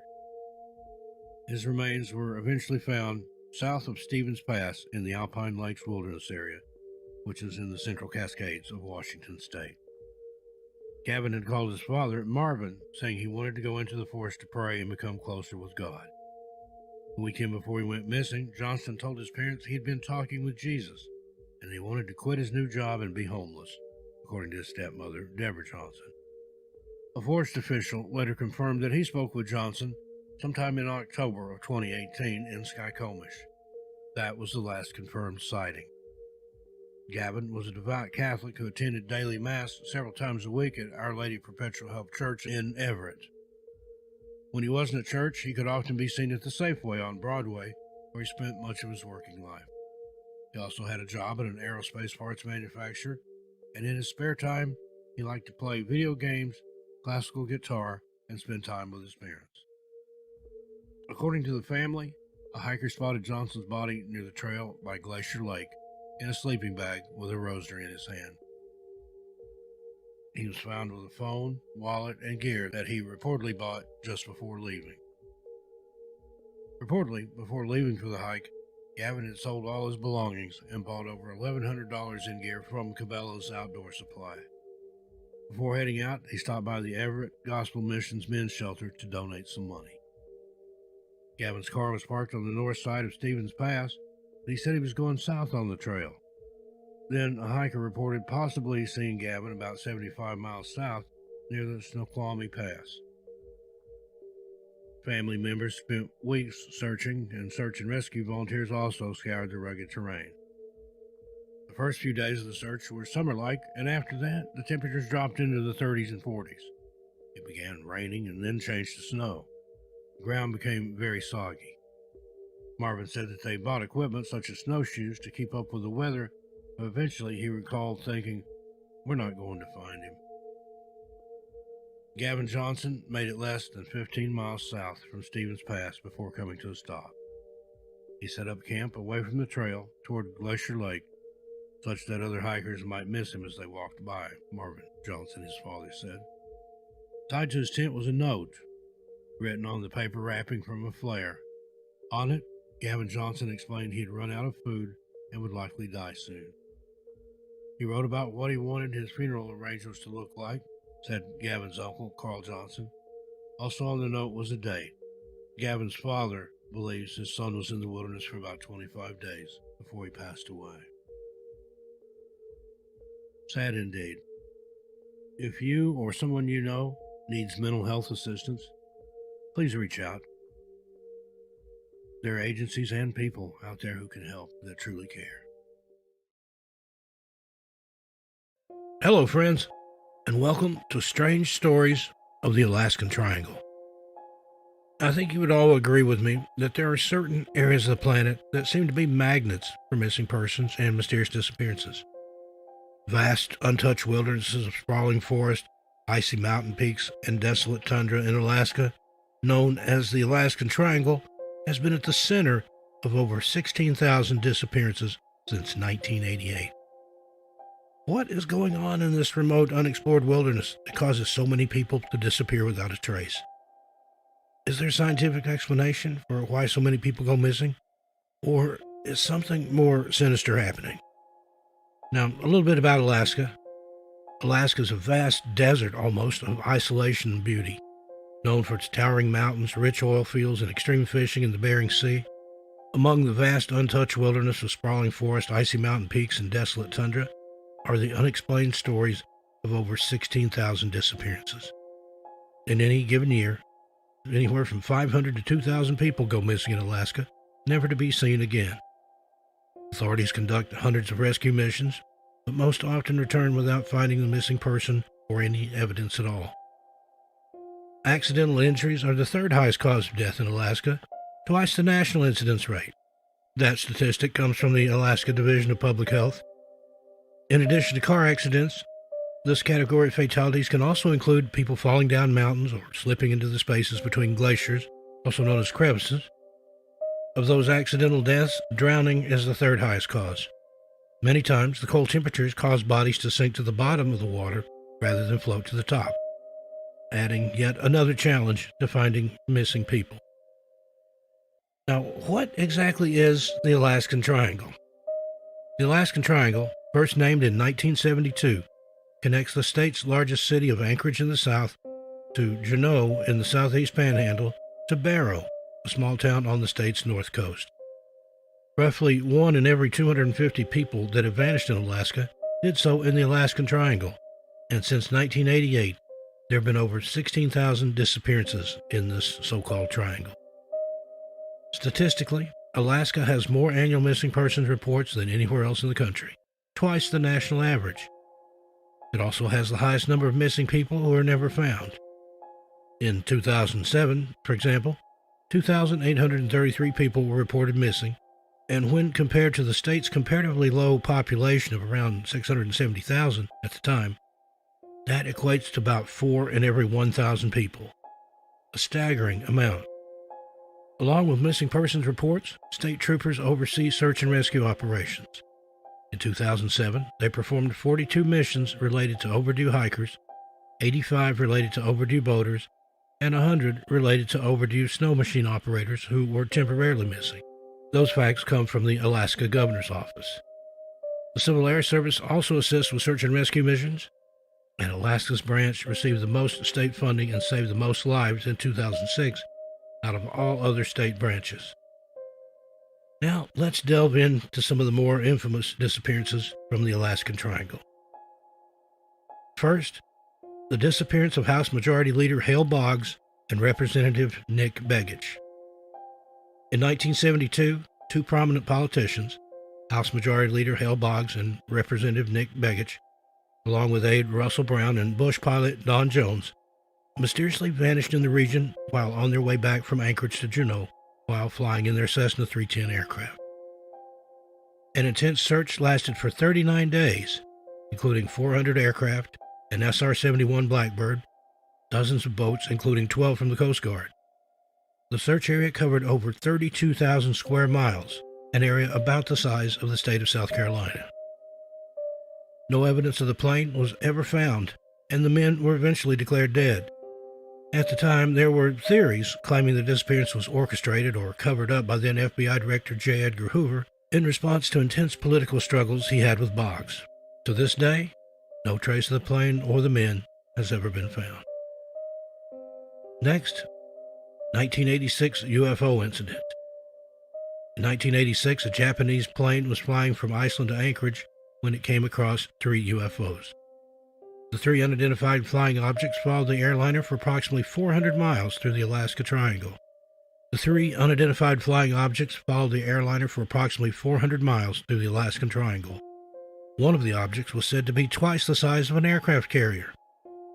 The crew reported seeing flashing lights following their plane, and air traffic controllers also witnessed something unidentifiable on their radar that was reported as close as 5 miles to the plane. The pilot claimed that at one point, the 2 smaller ships appeared directly in front of the plane at pretty close range. He described the 2 smaller ships and the mothership disappearing and reappearing quickly, moving fast and stopping suddenly, which, of course, is impossible for a normal airliner to do. In order to escape the UFOs, the pilot received special permission from the ground crew to fly at a lower altitude while making several elusive turns to evade the objects, but nothing he did could evade them. After about 32 minutes, the UFOs disappeared, although the pilot claimed he thought the entire encounter lasted much longer than that. It's not uncommon in UFO encounters for a time to seem to stop, speed up, or stand still. Next, missing Douglas C-54 Skymaster serial number 42-72469. In the 1950s, there was a military plane carrying an 8-man crew and 36 passengers. The plane lost contact with the ground and was never heard from again. There were 2 separate reports of UFO activity in the area at the time of the disappearance. One was a week before, and the other was 2 days after. The Army ended up conducting the largest military search and rescue mission at that time and found nothing. To this day, it's known as one of the largest groups of military personnel to ever go missing. Now let's talk a little bit about missing hikers and mountain climbers. First up, Richard Lyman Griffiths. Richard Lyman Griffiths from Spokane, Washington, invented a wilderness survival cocoon, and in the summer of 2006, he headed into the wilderness of southeast Alaska to test his invention. Oddly, no one reported him missing for a year. When authorities began searching for him, they learned a bus dropped off Griffiths along the Alaska Highway. He stopped at a lodge near the White River, where he left some of his gear and told people he planned to hike upriver to McCarthy, a small town in the Wrangell St. Elias National Park. He was never seen again. Since Griffiths told friends he might spend the winter in Alaska, no one worried about him for several months. But finally, a friend called the Canadian Mounties and reported him missing. His friend had no idea where Griffiths was planning to go to test his wilderness cocoon. No trace of him or his bright orange cocoon has ever been found. Now, mountain climbing, as we all know, is a dangerous pursuit. In addition to Mount Denali, the highest peak in North America, Alaska boasts many of the most challenging mountains and glaciers any daring alpinist could hope to conquer. Mountain climbers die every year in Alaska, but most climbers ascend in groups. If 1 or 2 members of the group tragically fall into a crevice, their companions can tell the story about what happened to them. When a solo climber makes a fatal mistake, no one is there to record the details, and experts can only guess at what happened. One such climber, Naomi Uemura, a famous Japanese adventurer and mountain climber, decided to attempt a solo winter ascent of Denali in 1984.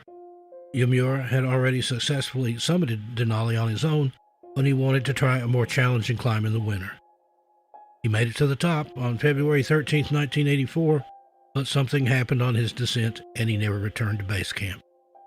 Conditions near the top of Denali when Uemura disappeared included high winds and a temperature of 50 below. Such brutal conditions leave little room for human error. More recently, on March 7, 2018, Ryan Johnson and Marc-Andre Leclerc, 2 experienced climbers, failed to return from a climb on a 7-peaked mountain near Juneau. In this instance, though, searchers found a clue hinting at the fate of the 2 men. They found an intact anchor rope at the top of an ice chute on one peak, and then saw 2 climbing ropes in a crevice midway down the same peak. A spokesman for the Alaska State Troopers said the evidence showed the climbers made it to the top and set an anchor. Then, she said, they were either taken out by an avalanche, a rope failed, or something else catastrophic happened. Paul Michael Lemaitre. 65-year-old Michael Lemaitre was competing for the first time in the 85th running of the Mount Marathon race, with participants running up the mountain surrounded by thick forests and creeks over 3.1 to 3.5 miles.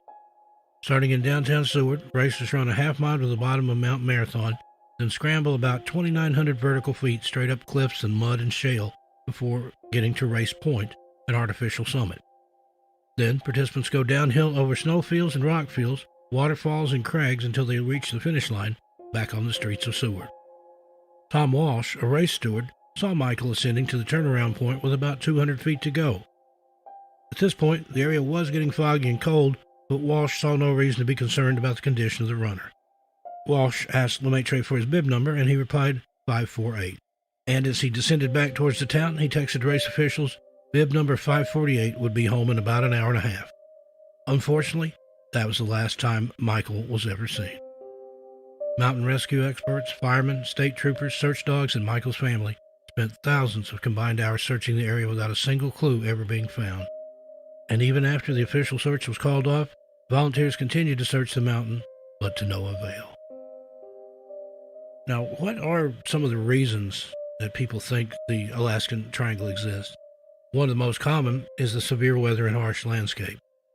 Alaska has vast swaths of remote wilderness.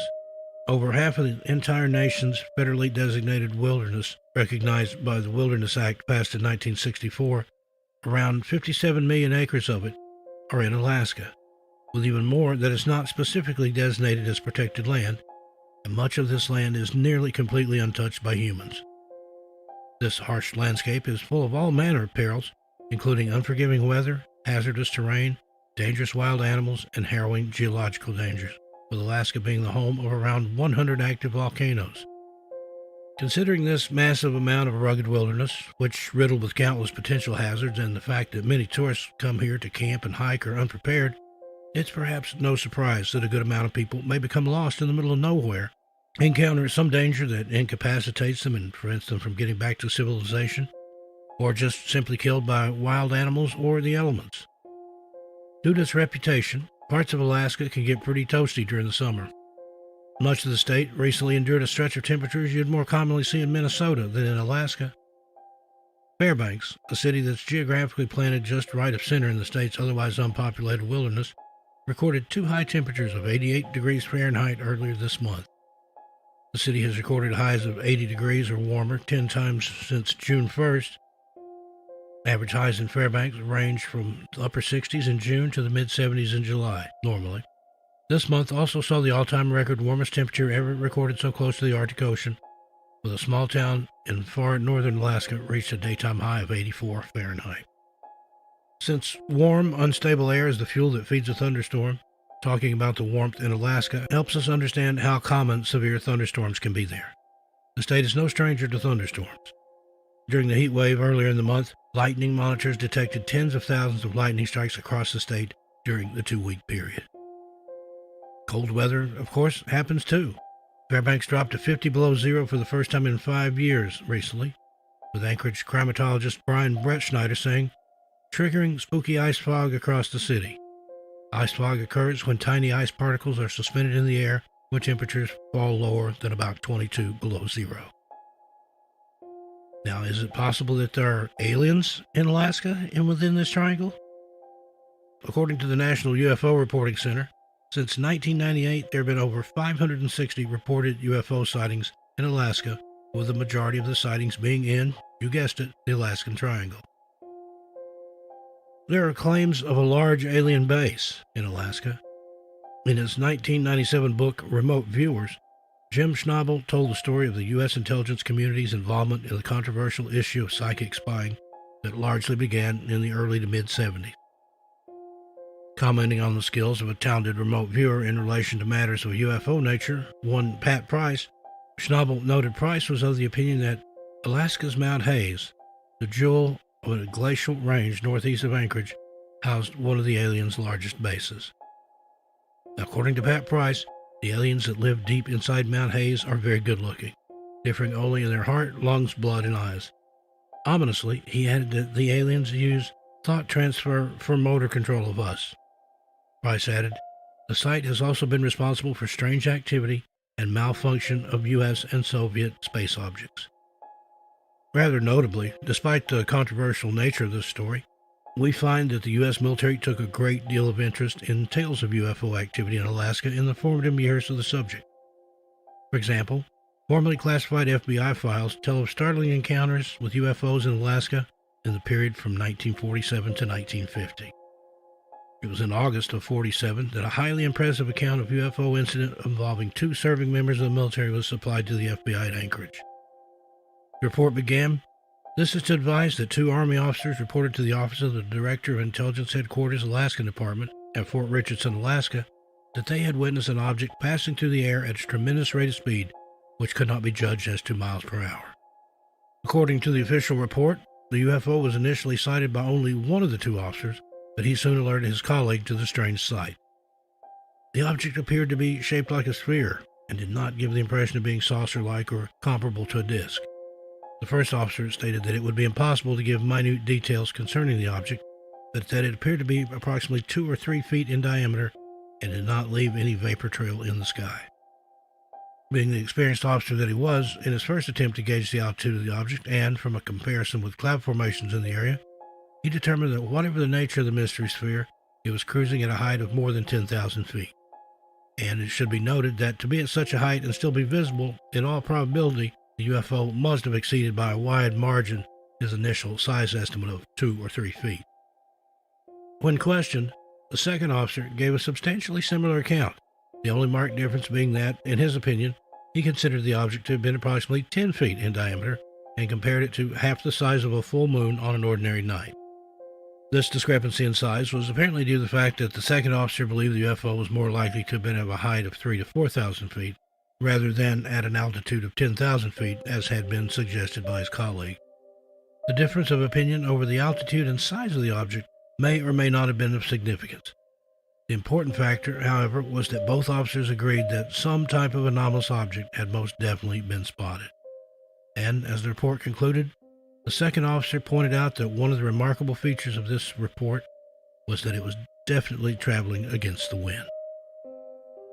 Shortly afterwards, the FBI office at Anchorage reported to Bureau Director J. Edgar Hoover that we have been able to locate a flyer who observed some flying object near Bethel, Alaska in July 1947. The report to Hoover continued, the pilot related that the occasion of seeing the flying object near Bethel was on a July day when the sky was completely clear of clouds, and it being during the early part, it is daylight the entire night. The time of his sighting of this flying object was about 10 p.m., and the sun had just dropped beyond the horizon. Flying weather was extremely good, and he was coming into Bethel Airport with a DC-3.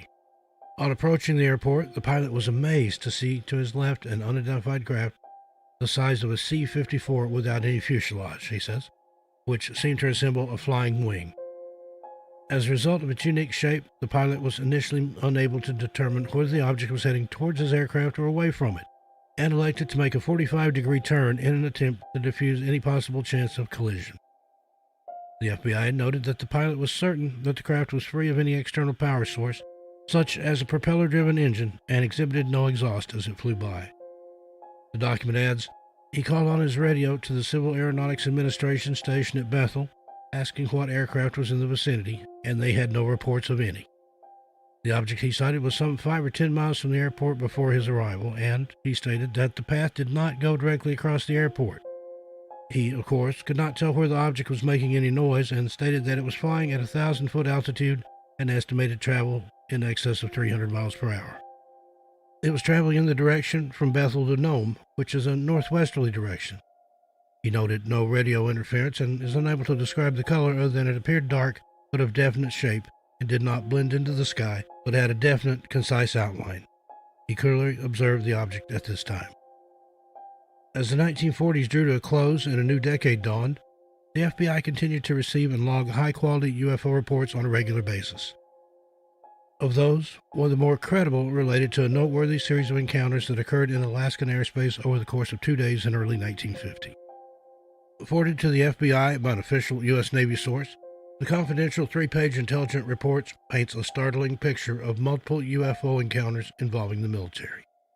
Titled Unidentified Phenomena in Vicinity of Kodiak, Alaska, it concerns a report of sightings of unidentified airborne objects by various naval personnel on 22 and 23 January 1950.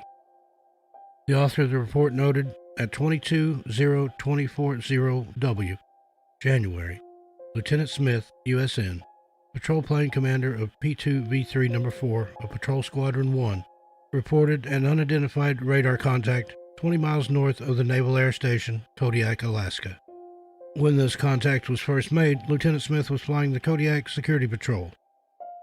At 0243W, 8 minutes later, a radar contact was made on an object 10 miles southeast of NAS Kodiak.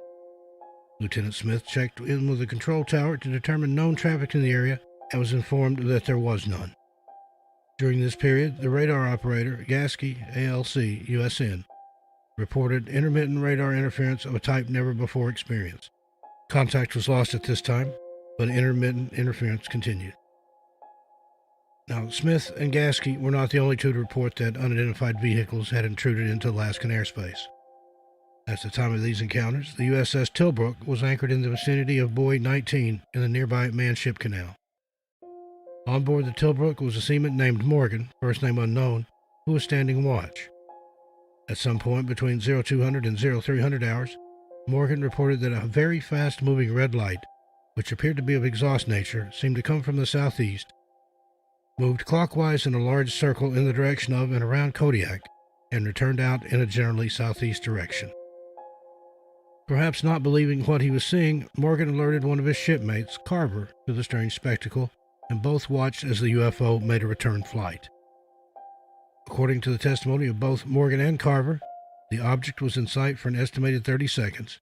No odor or sound was detected, and the object was described as the appearance of a ball of fire about 1 foot in diameter. The report then records yet another encounter with the mystery visitor.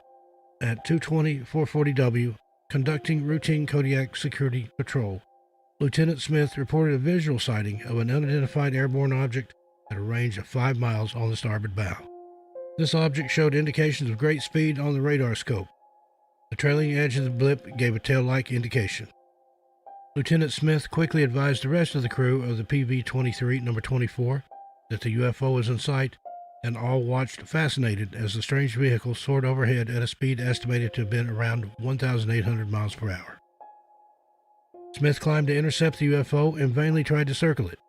Needless to say, its high speed and remarkable maneuverability ensured that Smith's actions were futile. However, neither Lieutenant Smith nor his crew was quite prepared for what happened next. Subsequently, the object seemed to be opening the range, the official report reads, and Smith attempted to close the range. The UFO was observed to open out somewhat, then to turn to the left and come up on Smith's quarter. Smith considered this to be a highly threatening gesture and turned out all lights in the aircraft. 4 minutes later, the object disappeared from view in a southeasterly direction. At around 0400 hours on the following day, Lieutenants Barco and Causer of Patrol Squadron 1 were conducting the Kodiak security patrol when they, too, sighted an unidentified aerial vehicle. At the time of their encounter, the aircraft in which the officers were flying was approximately 62 miles south of Kodiak. For 10 minutes, Barco and Causer, along with the pilot, Captain Paulson, watched stunned as the mysterious object twisted and turned in the Alaskan sky. An assessment of these reports read thus. Number 1, to Lieutenant Smith and crew, it appeared as 2 orange lights rotating around a common center, like 2 jet aircraft making slow rolls in tight formation. It had a wide speed range. 2, to Morgan and Carver, it appeared as a reddish-orange ball of fire about 1 foot in diameter, traveling at a high rate of speed. 3, to Causer, Barco, and Paulson, it appeared to be a pulsating orange-yellow projectile-shaped flame with regular periods of pulsation on 3 to 5 seconds. Later, as the object increased the range, the pulsations appeared to increase to on 7 or 8 seconds and off 7 or 8 seconds. The final comment on the encounter reads, in view of the fact that no weather balloons were known to have been released within a reasonable time before the sightings, it appears that the object or objects were not balloons. If not balloons, the objects must be regarded as phenomena, possibly meteorites, the exact nature of which could not be determined by this office. The meteorite theory for this series of encounters is particularly puzzling. It goes without saying that meteorites do not stay in sight for an estimated 30 seconds.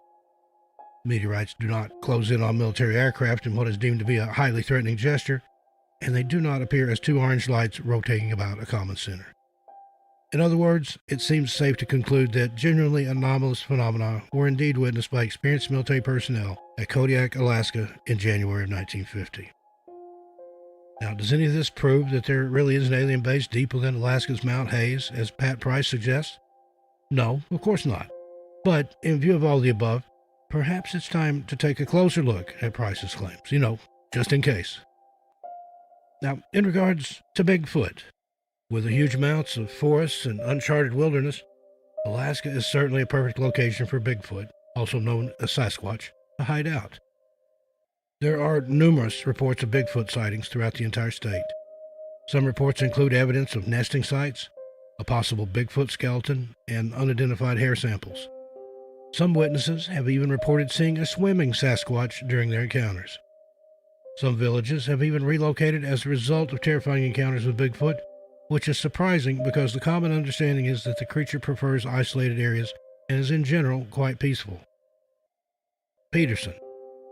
There were stories told from 1900 to 1925 about a trapper that went into the woods near Peterson and disappeared, shortly after reporting exceptionally large tracks in the snow. The strangest story ever told, by Virginia Culp, documents this incredibly eerie encounter in further detail. In the town of Ruby, In 1943, it was reported that a man was attacked by an unknown creature in the wilderness about 18 miles down the Yukon from the town of Ruby. He later died of internal injuries, and the creature that attacked him, presumably a Bigfoot, was said to be run off by his dog team. Bristol Bay. In 1940, near the town of Kaluka, a group of ladies was berry picking when they reportedly came upon a large, man-like creature with long hair running down its back. They later went on to capture this creature, cage it, and feed it. It later died, and the story was documented in a letter from the alleged cage keeper. Ketchikan. This southwest town holds some pretty wild tales of the past. In 1956, about 50 miles southwest of Ketchikan, a man that was out fishing reported seeing an 8-foot-tall creature that was around 400 pounds and walked on 2 feet like an ape. There was also a young boy that reported a similar sighting nearby in 1960 and reacted to the encounter by screaming and running off as fast as possible. Port Chatham, also known as Portlock, this eerie small village on the Kenai Peninsula was home to so many Bigfoot sightings that the entire population eventually fled due to an overwhelming amount of fear. For a period of time during the 1900s, torn-up bodies were washing up on the shores of this small village, making the people believe that it had to be the evil Sasquatch spirits that roamed the woods nearby. Wrangell. Multiple Bigfoot sightings occurred in this area during the early 1900s. One includes a man that was berry picking in the woods and was awakened by the sounds of a massive man-like creature having a conversation nearby. Another story in the area is about a tall Bigfoot creature that actually ended up carrying a 3-year-old back to her home after she wandered off into the woods without anyone noticing her. Now, if Bigfoot is as confrontational as people in Alaska claim it to be, it's a possibility that this creature is perhaps the reason why some people go missing there, especially in the wilderness, if they have come face to face with it. Now, what about the energy vortices that are supposedly found in Alaska? The Alaskan Triangle comprises one of these so-called vile vortices, or geographical areas around the planet, postulated by American researcher and cryptozoologist Ivan T. Sanderson. Vile vortices are claimed to exhibit extreme electric, magnetic, and electromagnetic anomalies, as well as energy vortex called ley lines, which are theorized subterranean electromagnetic currents. The most famous vile vortices is the notorious Bermuda Triangle, but they are also said to exist in places as far-flung as the Algerian megaliths to the south of Timbuktu, the Indus Valley in Pakistan, Hamakulia volcano in Hawaii, the Devil's Sea near Japan, the South Atlantic, and both the North and South Poles. Various famous places such as Stonehenge, Easter Island, and the pyramids of Egypt are all said to lie on vortexes, and indeed it is claimed by some to be the reason these monuments were erected in the first place. These energy vortexes are said to create all sorts of strange phenomena. They are thought to affect humans in various physical, mental, and emotional ways, such as causing visions, demonstrating miraculous powers of healing, and generating spurts of creativity or profound epiphanies. Many people believe that they can tap into their higher selves while at these vortexes. These places can also allegedly induce disorientation, confusion, and both visual and auditory hallucinations, as well as cause delicate electrical instrumentation to go haywire or to completely malfunction. More far-out theories on energy vortexes are that they are actually doorways into spiritual dimensions, or maybe even gateways to other realms. All of these things could explain why people in vehicles such as ships or airplanes go missing in these regions at an astonishing rate. There are some interesting things that seem to support the idea that the Alaskan Triangle could be one of these vortexes. Alaska is covered with a large concentration of magnetic anomalies, some of which can disrupt compasses to the point that they are off as much as 30 degrees. In addition, some search and rescue workers in the area have reported having auditory hallucinations there, most commonly described as sounding like an angry swarm of bees and feeling unusually disoriented or lightheaded. Some readings of areas in the supposed Alaskan Triangle have indeed produced various unusual anomalies and spikes of electromagnetic activity. Could this have anything to do with the disappearances? Unfortunately, it's unclear whether such vile vortices even truly exist, and the theory has been open to a good amount of skepticism, so it is hard to say for sure. Something else in Alaska that may be responsible for taking people is what's known as the Tlingit shape-shifting demon. Now, there are many theories regarding all these disappearances in the Alaskan Triangle, and one of them includes the evil spirits associated with the native Tlingit people who live in this area. These people are said to have origins dating back to 11,000 years ago. Their name, Tlingit, means people of the tides. These people believe that there is a shape-shifting demon named Kushtaka who is a cross between a man and an otter. It is said to lure people to their impending doom by attracting lost people to the water by portraying children or women who are screaming for help. It is also said that when the Kushtaka, also known as the Otter Man, captures these lost people, it then steals their souls. It is folklore that has never been proven, of course, but it's still a frightening thought, to say the least. Something else to consider in Alaska? Animal attacks. Although moose aren't more dangerous than bears necessarily in terms of behavior, they pose a greater threat of injuring you simply because of their population size. Moose outnumber bears nearly 3-to-1 in Alaska, wounding around 5 to 10 people in the state annually. That's more than the grizzly bear and black bear attacks combined. From 1997 to 2017, there were a total of 24 fatal bear attacks in North America. 4 of these were in Alaska. The average age of those attacked? 41. The youngest was 5 months old, and the oldest was a 93-year-old female. Overall, there were only 10 fatal bear attacks in Alaska if you count black, brown, polar, and grizzly bears. What about human predators? That brings us to the Nome serial killer. Around 2005, people began to notice that a large percentage of residents or tourists who went missing in Alaska happened to disappear from the city of Nome. In fact, the numbers became so worrying that rumors of a serial killer began to run rampant throughout local topics of conversation, totally ruining the vibe. This loud panic eventually caught the ear of the FBI, who came rushing in to investigate, eager to catch a murderer and show him off to their friends. But they didn't find one. Instead, they concluded that it was Nome's fault all along. You see, Alaska is known to have one of the highest ratio of alcohol-free municipalities in America. But Nome loves to party, which is the very reason why so many people flock to the city in the first place. So now you have a bunch of drunk visitors wandering off alone, into the woods to take a pee maybe, and then suddenly they get eaten by a bear, or stolen by aliens, or seduced by the Otter Man, or they simply pass out and freeze to death. So at this time, there has been no evidence supporting that there is a serial killer on the loose in Nome, Alaska. And then there's the popular Black Pyramid legend. While nobody really knows what this means or if it even exists at all, there's this obscure legend that a black pyramid twice the size of the Great Pyramid of Giza is buried beneath Alaska, around the Mount McKinley area. What's more, this tale came out as recently as 1992, which of course means it's got to be true. Just kidding. That year, on Anchorage's Channel 13, 3 scientists announced that they had accidentally discovered an unexplainable structure below the ground, which they located using seismic recording equipment.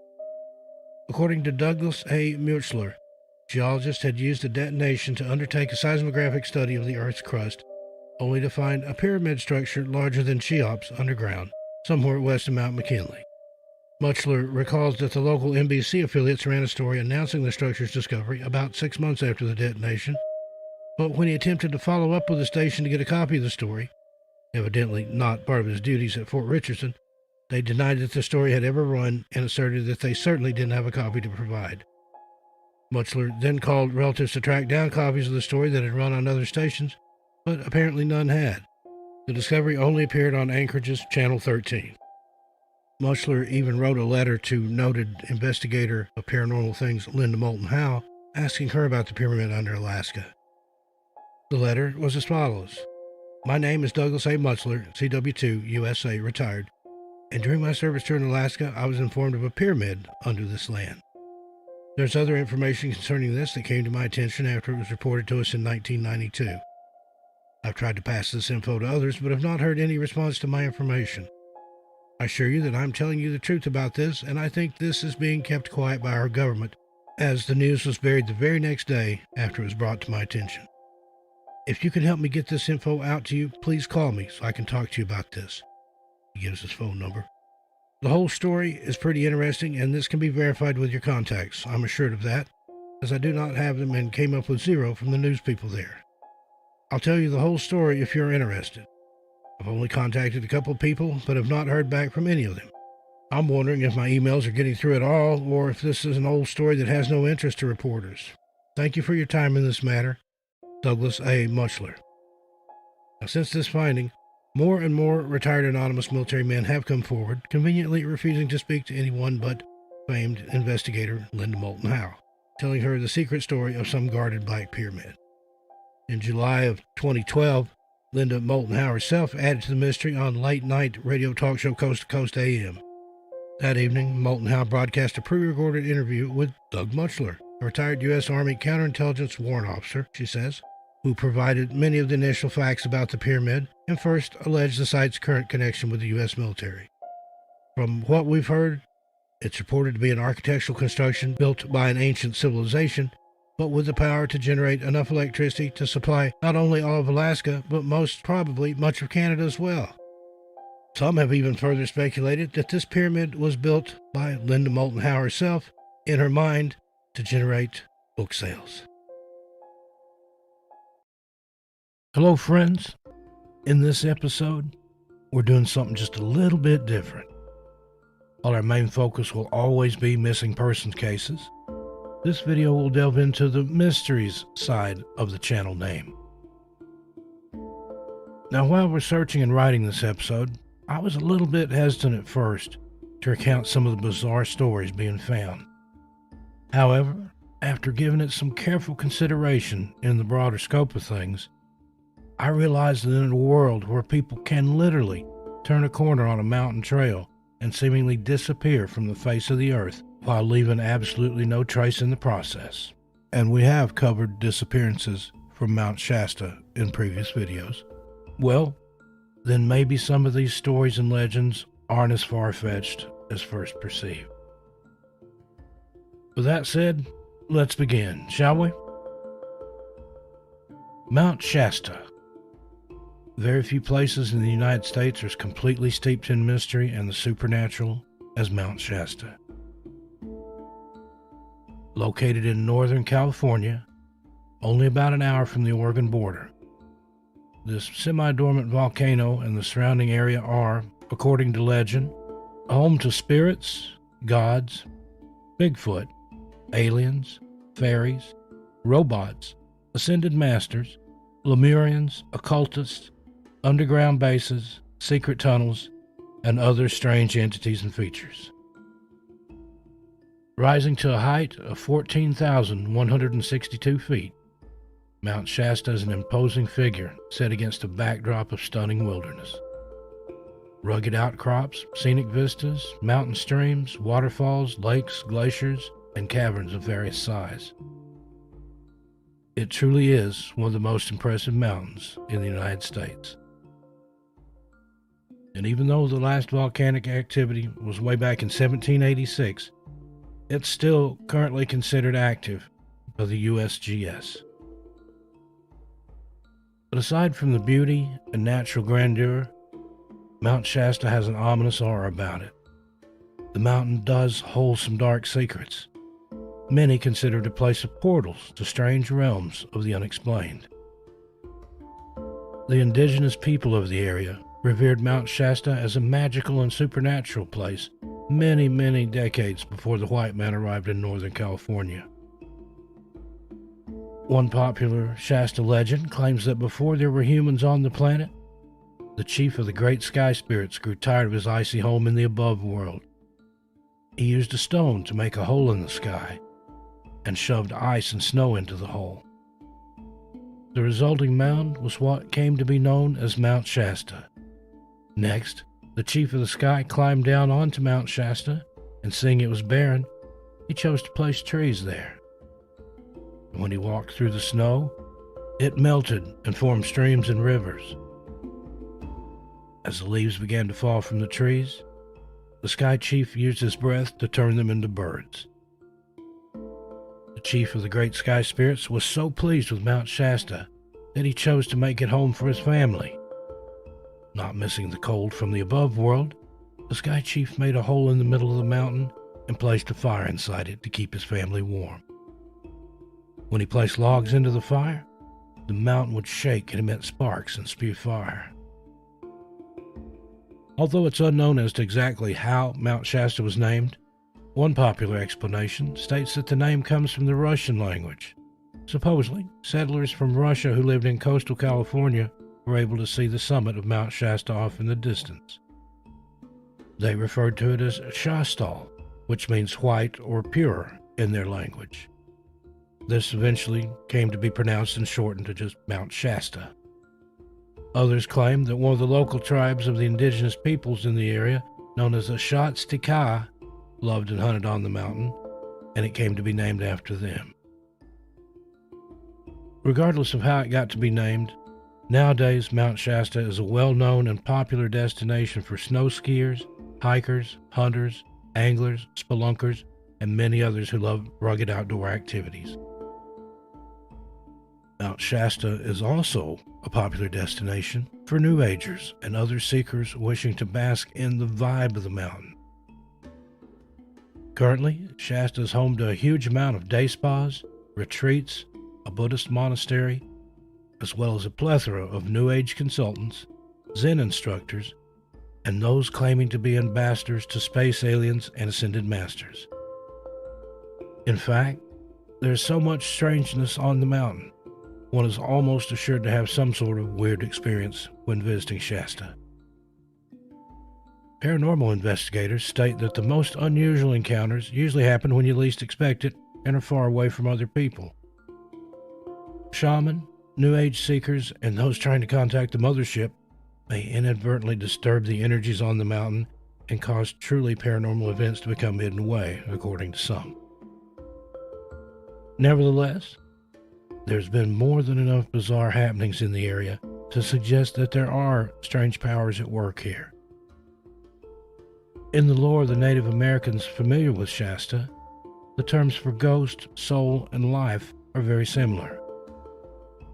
According to these tribes, ghosts, which are often spotted near burial areas as flickering orbs of light, are to be feared, as merely observing them is said to be an omen foretelling bad luck or perhaps even death. Also, according to their legends, after death, the soul is said to travel west, rise into the sky, and then head into the Milky Way to the world of the afterlife. The Shasta Indians believe that singing funeral songs help the deceased spirit on its way. Also, according to Shasta traditional lore, the entire region is haunted with Akski, which literally translates to pains. But according to the natives, these are spiritual entities capable of taking on the form of tiny people and animals who live among the area's many boulders, lakes, summits, and also in the rapids and other tributaries of flowing water.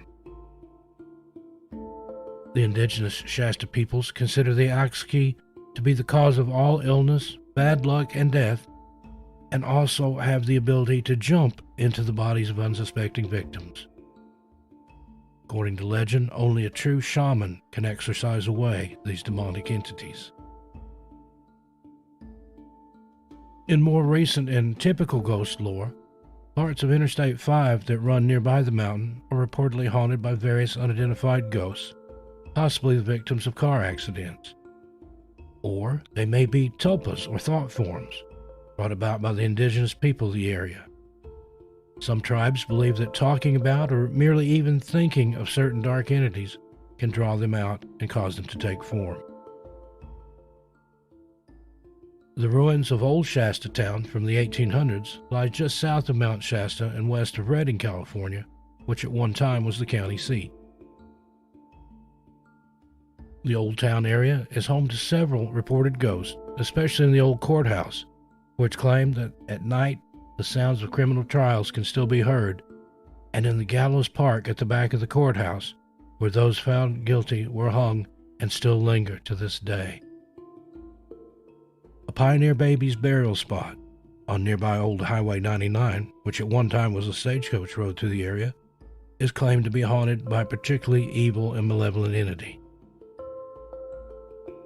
Some of the stranger stories from the area are based on the Native American legends of Shasta being home to several mysterious races of beings, which include the aforementioned little people, but also tribes of reptilians and large malevolent humanoids known as the Shupchets, who legend says live in the area of Flume Creek and secretly traverse the lava tunnels to the summit of Mount Shasta.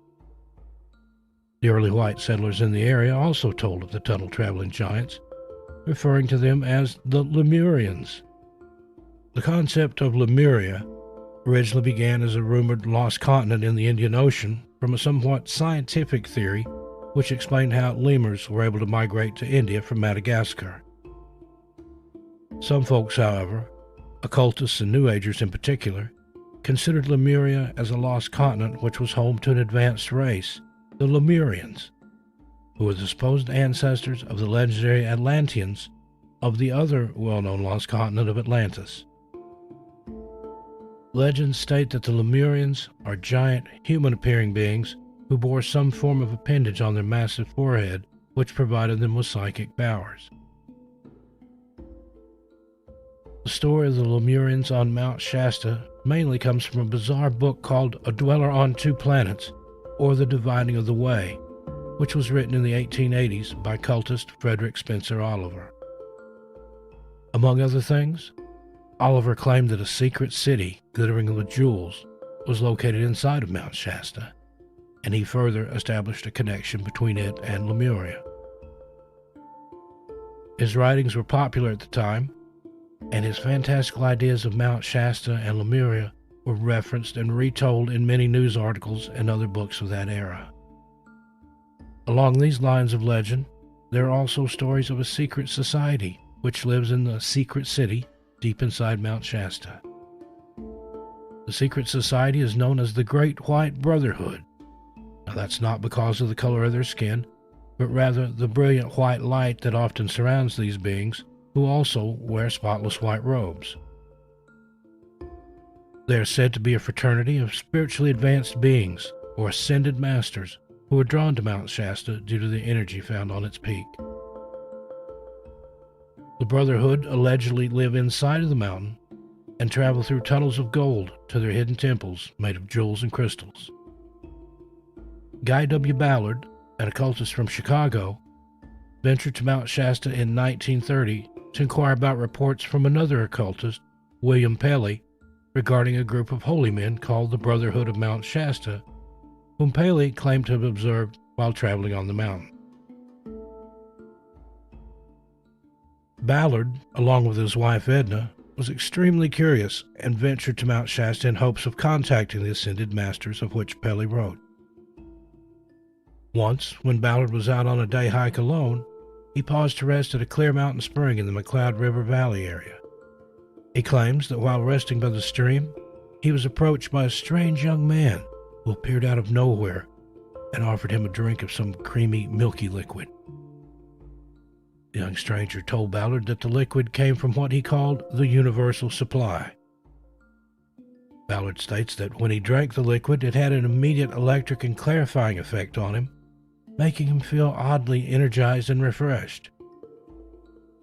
The young stranger then revealed his true name, the Ascended Master Saint Germain, and was suddenly clad in a white, jeweled robe, making him appear godlike. As Ballard looked on in stunned amazement, he noticed that a mountain lion had approached him to within a few feet. Somehow able to fight off his fear of the animal, Ballard claimed that the mountain lion suddenly became as docile and playful as a kitten.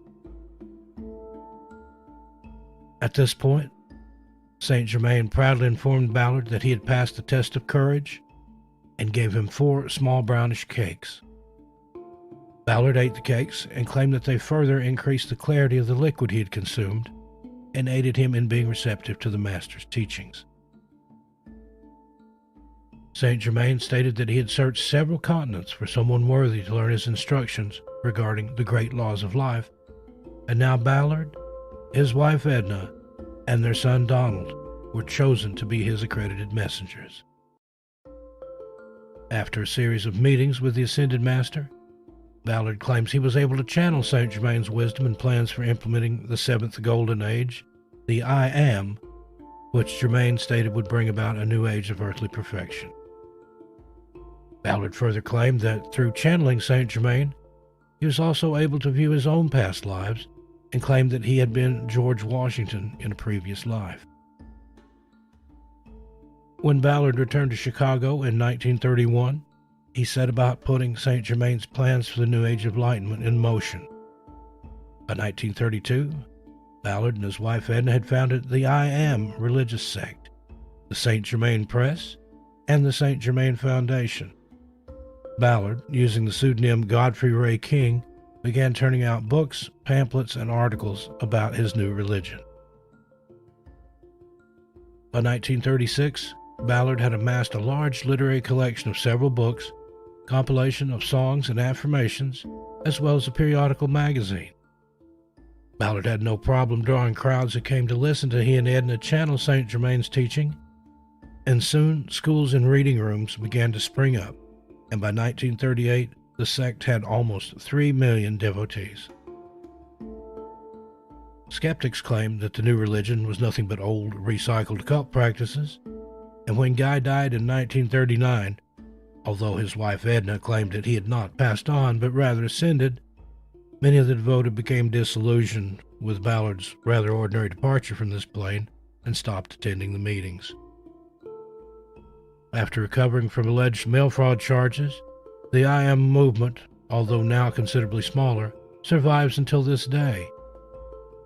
The I Am Reading Room in the town of Mount Shasta offers Ballard's channeled writings, Ascended Master and I Am Art, and I Am musical recordings that are purported to alter consciousness and allow for further spiritual enlightenment. The music has been described as having an ethereal, warbling quality that many believe enhances, among other things, psychic abilities and astral travel. The experiences Ballard wrote about in 1930 inspired many other stories of encounters with strange beings on Mount Shasta. In 1932, Edward Lasner claimed he knew of white-robed people who hoarded a cache of gold and lived at the 11,000-foot level. And in 1934, a man named Abraham Mansfield claimed he met a whole tribe of Lemurians on the mountain who revealed to him an extensive network of secret tunnels. 2 decades later, spiritualist Earlene Cheney stated that she received an initiation in a secret temple hidden upon Mount Shasta. Before becoming a spiritual guru, Cheney was a Hollywood starlet, possibly explaining her passion and penchant for the elaborate costumes and theatrics which she used in her New Age church and mystery school, Astara, founded in 1951. Writing in her book, Secrets from Mount Shasta, Cheney tells how she and her husband were given instructions to go to Mount Shasta during a channeling session in 1952. While camping at Panther Meadow, located on the south side at about 7,385 feet, Cheney and her husband suddenly felt led to climb farther up the mountain. During their ascent, they were met by a strange young man who seemed to know all about their quest and proceeded to give them his teachings. Eventually, the pair were escorted into a secret place known as the Cave of the Mystic Circle. It was here that they were also introduced to other adepts, including the Ascended Master Kudhumi, who also assisted them with their teachings. The pair's lessons climaxed in an initiation in which Cheney claimed she was shown the inner Great Temple at the peak of Mount Shasta, which featured what she described as a great astral cathedral lit from above by a glorious star. She further stated that these sights can only be seen by the truly initiated and remain invisible to the eyes of lesser adepts and mere mortals. Cheney has also previously claimed to have been initiated in a secret ceremony inside the Great Pyramid of Egypt, which does make her one of a very few select souls on this plane of existence indeed. Current New Agers and occultists claim that Saint Germain and other ascended masters and adepts continue to wander the mountain appearing to seekers, particularly in the area around Panther Meadow. These same occultists will readily explain how the earth is actually hollow and contains numerous secret underground cities, among them Telos, where descendants of ancient Lemuria currently live and are presided over by the Ascended Master High Priest Adama. Mount Shasta is also known for its weird glowing mystery lights. These mysterious floating orbs of light have been reported on the mountain since the arrival of the white settlers and among the Native Americans years prior to that. The best time to observe the lights is usually at dusk, around midnight, and just before dawn. While indigenous tribes of the area thought the lights to be ghosts, New Agers and occultists prefer to think that the lights are from the secret ceremonies of the Lemurians or the Great White Brotherhood. The lights have become so well known that they alone have brought the curious to Mount Shasta. Based on newspaper articles from around the turn of the last century, the lights were observed by passengers on trains that passed by the mountain in the night.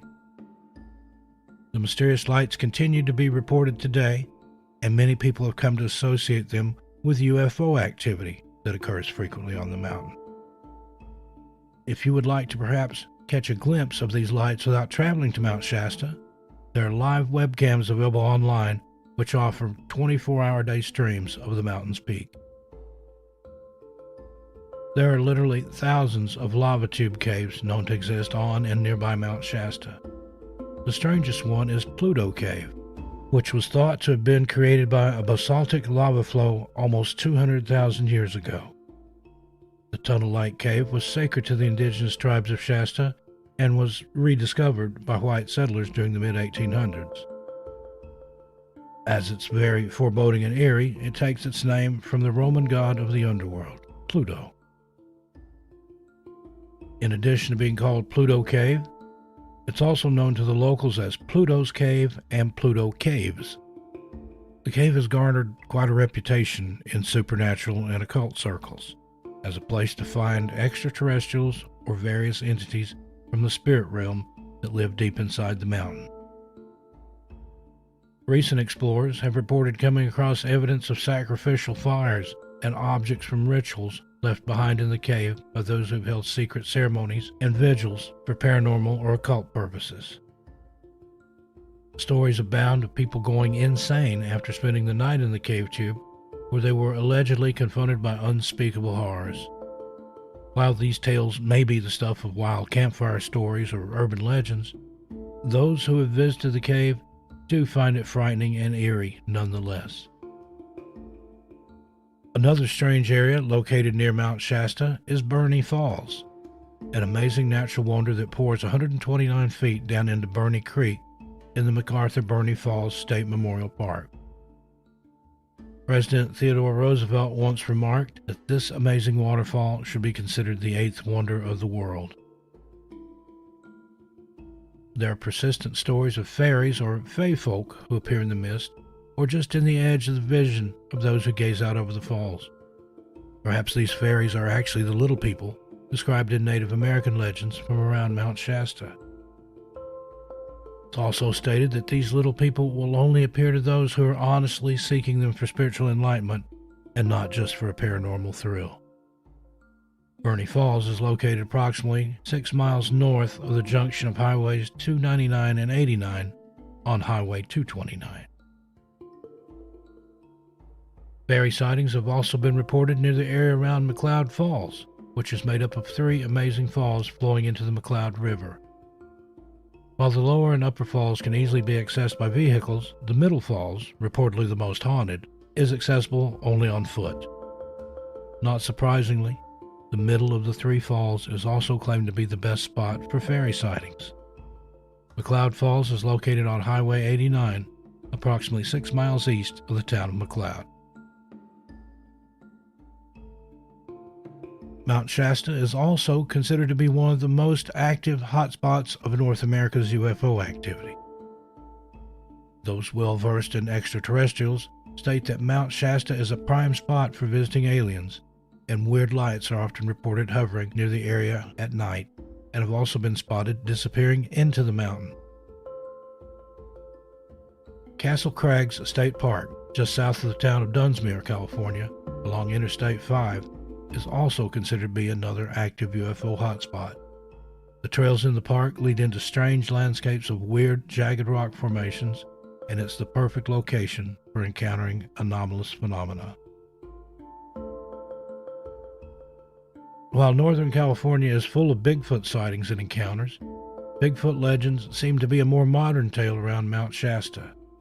Gigantic humanoid footprints discovered in 1955 at the 11,000-foot level have been said to be those of Bigfoot by some, or of giant Lemurians by others.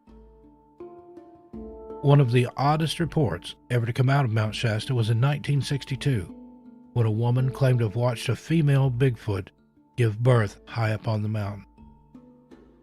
To this day, New Age seekers, campers, hikers, and even loggers have had sightings of these tall, hairy cryptids on Mount Shasta. Well, there you have it. The strange, strange tale of Mount Shasta. Considering all the paranormal, supernatural, and occult activity that goes on here, perhaps it is no surprise that people have gone missing from the mountain, leaving nary a trace. Hello, friends, and welcome to another episode. In this video, we invite you to join us for 5 of the strangest mountain mysteries from around the world. Be sure to listen all the way to the end for a creepy bonus story. Let's begin, shall we?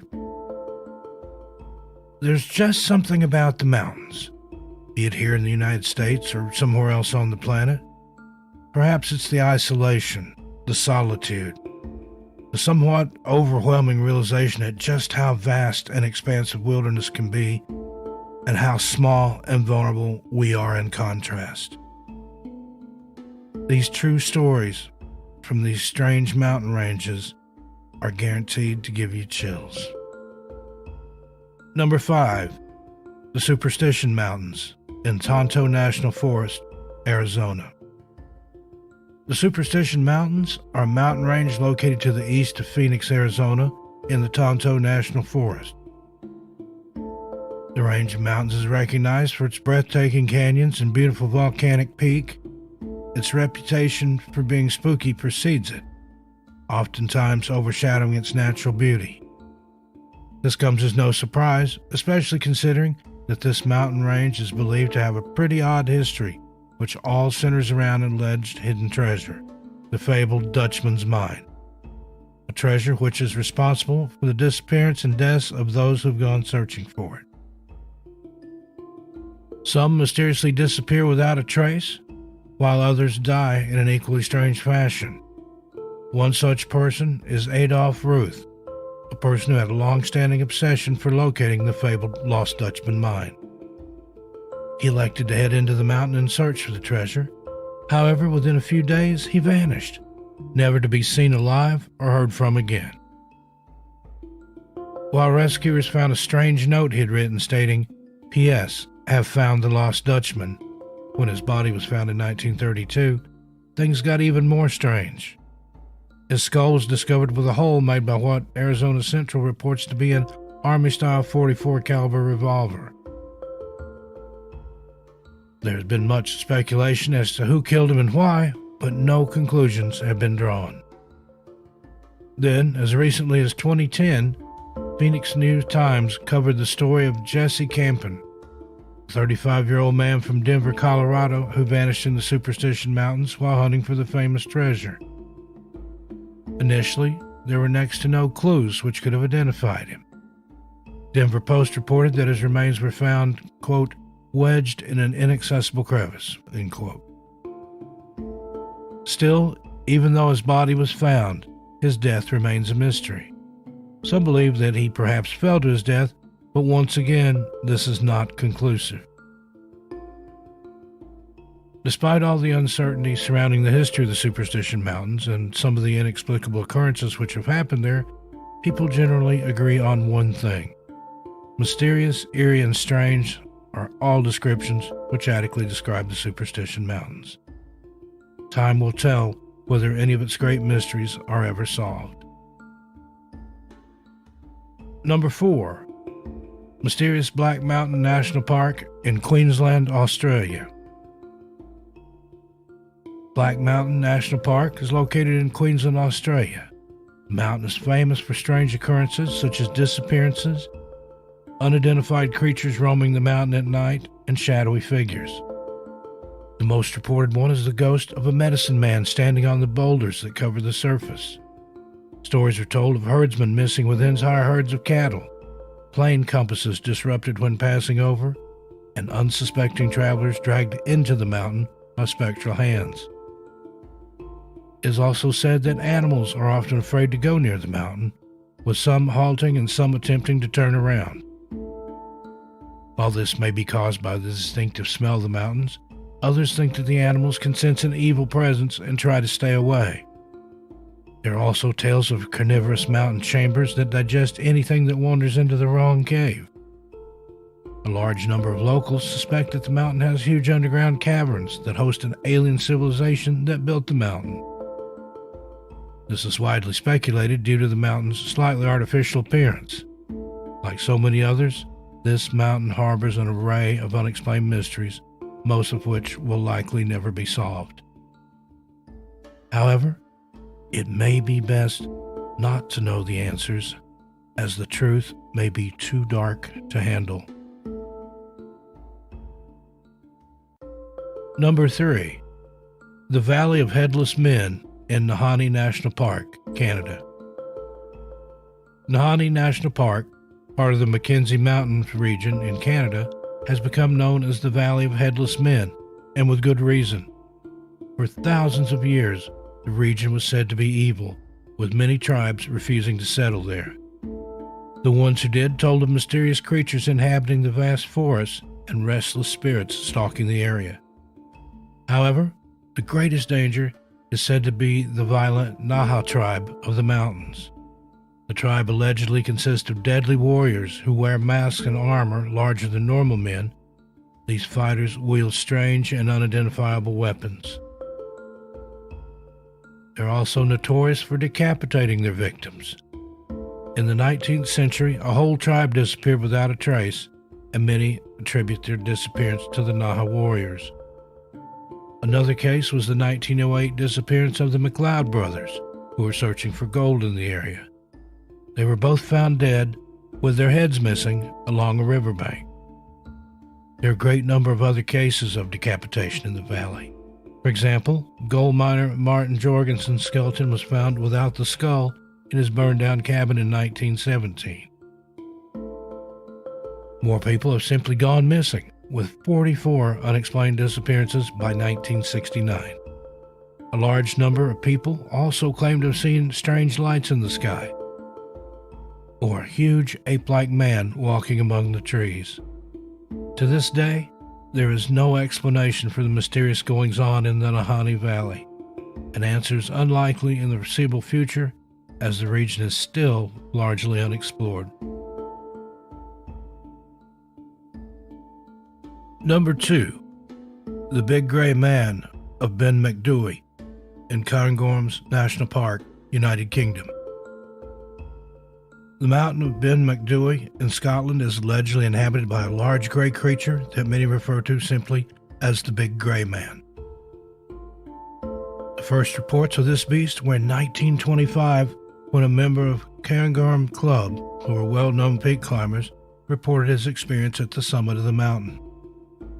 He stated that he could hear something other than merely the noise of my own footsteps when descending the mountain. I heard a crunch, he said, then another crunch, as if someone was walking after me, but taking steps 3 or 4 times the length of my own. This indicates that the creature is bigger than a normal human, meaning that it's Scotland's Yeti. The Cairngorm Club member concluded that there's something queer about the top of Ben Macdui, and will not go back there again by myself. Whatever's on top of Ben Macdui is still out there and still unexplained. Number 1. The Untersberg Portals. Among the Berchtesgaden Alps on the Germany-Austria border lies the Untersberg Mountain. It is one of the most mysterious mountains in the world, with legends of Roman emperors buried deep within its bowels, lost civilizations living in its chasms, and strange beasts prowling its forested surface. Many visitors to the Untersberg have reported missing time and waking up on another part of the mountain. Sometimes the distances involved are incredibly long and could not have been traveled in the time lost. People have suggested that this phenomenon is due to alien abductions, time warps, or portals to other worlds. More logical explanations state that people are ill, dehydrated, or falling into a partial sleep as they walk, which leads them to believe that they have been teleported. The Austrian writer Stan Wolf claims to have gone up the mountain with a friend to search for these time slips. They reported finding areas on the mountain where their watches would run faster or slower than usual. Wolf also claims he found a group of men living in a cave who told him that they were SS soldiers from World War II. They supposedly had not aged and believed that the war had only ended recently. Wolf attributes the time anomalies to black crystals called the Gems of Dominion that were given to a group of Knights Templar by a god. These gems could slow down time and provide answers to secrets. Wolf also believes that many portals to other dimensions are on the mountain, explaining why people go missing up there. Could these far-fetched theories reflect some truth, or are they purely the work of fiction? We may never know. But there is a reason so many strange happenings take place on the Untersberg, a reason that may never be understood by humans. And as promised, here's a bonus story for making it to the end of the video.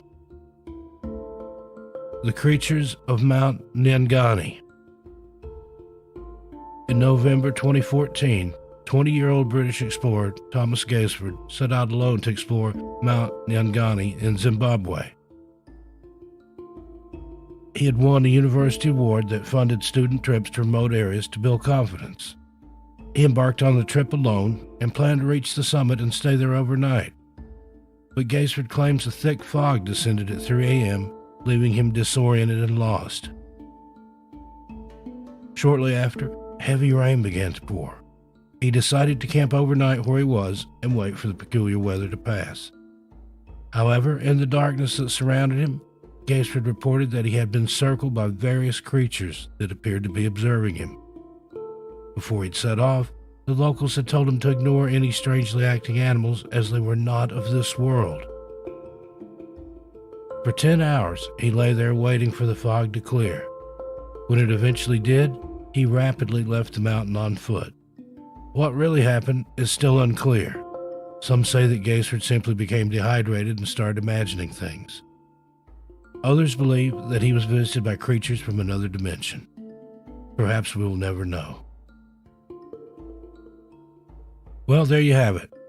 The strange tales of even stranger occurrences from mountains around the world. If you've enjoyed this video, please let us know in the comments below. We're working on future episodes covering other similar paranormal hotspots from around our haunted planet. In the meantime, stay safe. Take care of yourselves and each other.